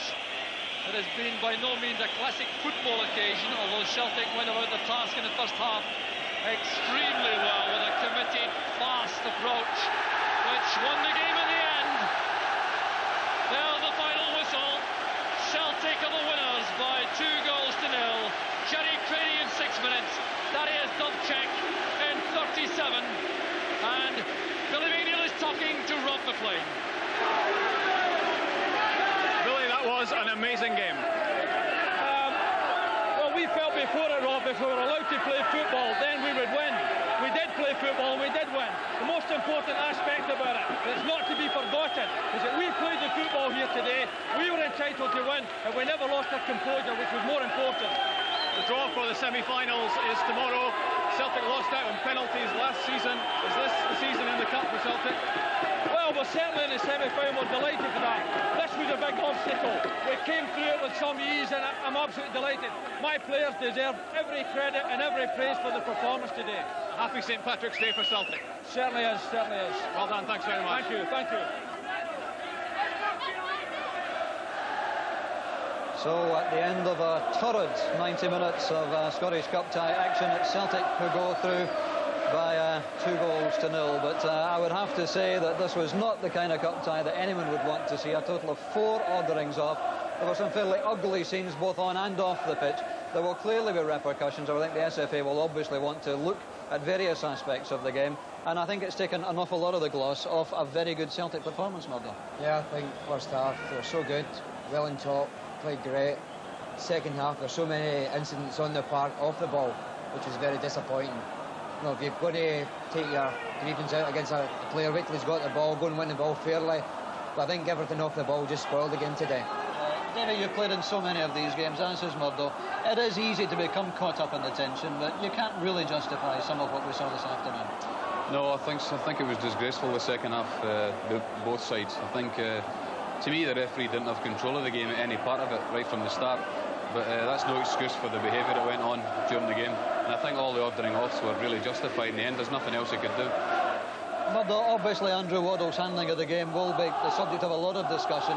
As Davey says, the orderings off were justified, but before that, would you have any criticism of him? Yeah, I think probably it was a build-up of things that he gradually lost the game a wee bit. I think it wasn't just at one particular incident, it was a few incidents that built up, and the first ordering off, the second one shortly after it, and the last 15 minutes, you know, players were getting away with what they wanted to get away with. That's right. It's difficult to look for good things in the second half, David, because really the whole atmosphere turned really quite ugly. But there was some skill on display, but Rangers never really looked as if they were going to come back into the tie, did they? No, I think when Terry Hurlock gets sent off, they had the extra man at that time and they were looking to get a goal then. He got ordered off and their hopes, I think, faded then. Mark Walters early on in the second half got a couple of balls across, but they never really looked like getting back into the game. I think Rangers lost the game today in the first 15 minutes. They didn't seem to have the appetite that Celtic had, and the result justified in the end, I think. Celtic obviously will take all the plaudits for the way they approached the game, particularly, Murdo, I think. Yeah, I think this game will be remembered for the first half. The way they played, it was even Stevens, but the way Celtic played, they applied themselves right from the start. They got their goals there, the first goal very early, second one just before half-time, killed off Rangers completely. But as you said, Ricky, the second half, there's no real highlights in it, football-wise. What about the repercussions, Davey? I mean, I would imagine, and I'm obviously guessing here, that the SFA might want to take a look at some of the incidents. Would you agree with that? Yeah, they possibly will. As I say, when it comes down to the off-the-ball incidents, it's very serious. They'll have to take a look at that. Fouls and things that go on are just part of the game, but the off-the-ball stuff can have something to do with what happens on the terrace, and they really can't have that. Again, it's the old firm, it's the unique tension of the old firm, Murdo, and little personal niggles can very easy build up into the sort of thing we saw today, can't they? Yeah, I think with the way the seasons went for Celtic this year, it's been disappointing in the league. Rangers have been so far in front, and obviously Rangers were out to win the Scottish Cup for the first time for a long while. Celtic, it's the only thing they've got left in the season, so obviously the players are really keyed up today. You know, there's been a big build-up for it since the draw was made. It's not like a normal league game comes along and you've only got 3 or 4 days talking about it. The cup game today was so highlighted so much the last few weeks, and I think its second half showed all the pressure today. Well, there we are then. We're coming towards the end of our time. Thanks very much indeed to you, Murdo, and to you, Davy, for joining us this afternoon. It's been a Scottish Cup quarter-final tie, which gave us some very good football in the first half. We enjoyed that. I must say that the second half there was very little to enjoy, and a lot of scenes which will be discussed and talked about for some time to come. But at the end of it all, it is Celtic who win by 2-0, and they go that little step further on the road to Hampden. From all of us at Celtic Park, goodbye.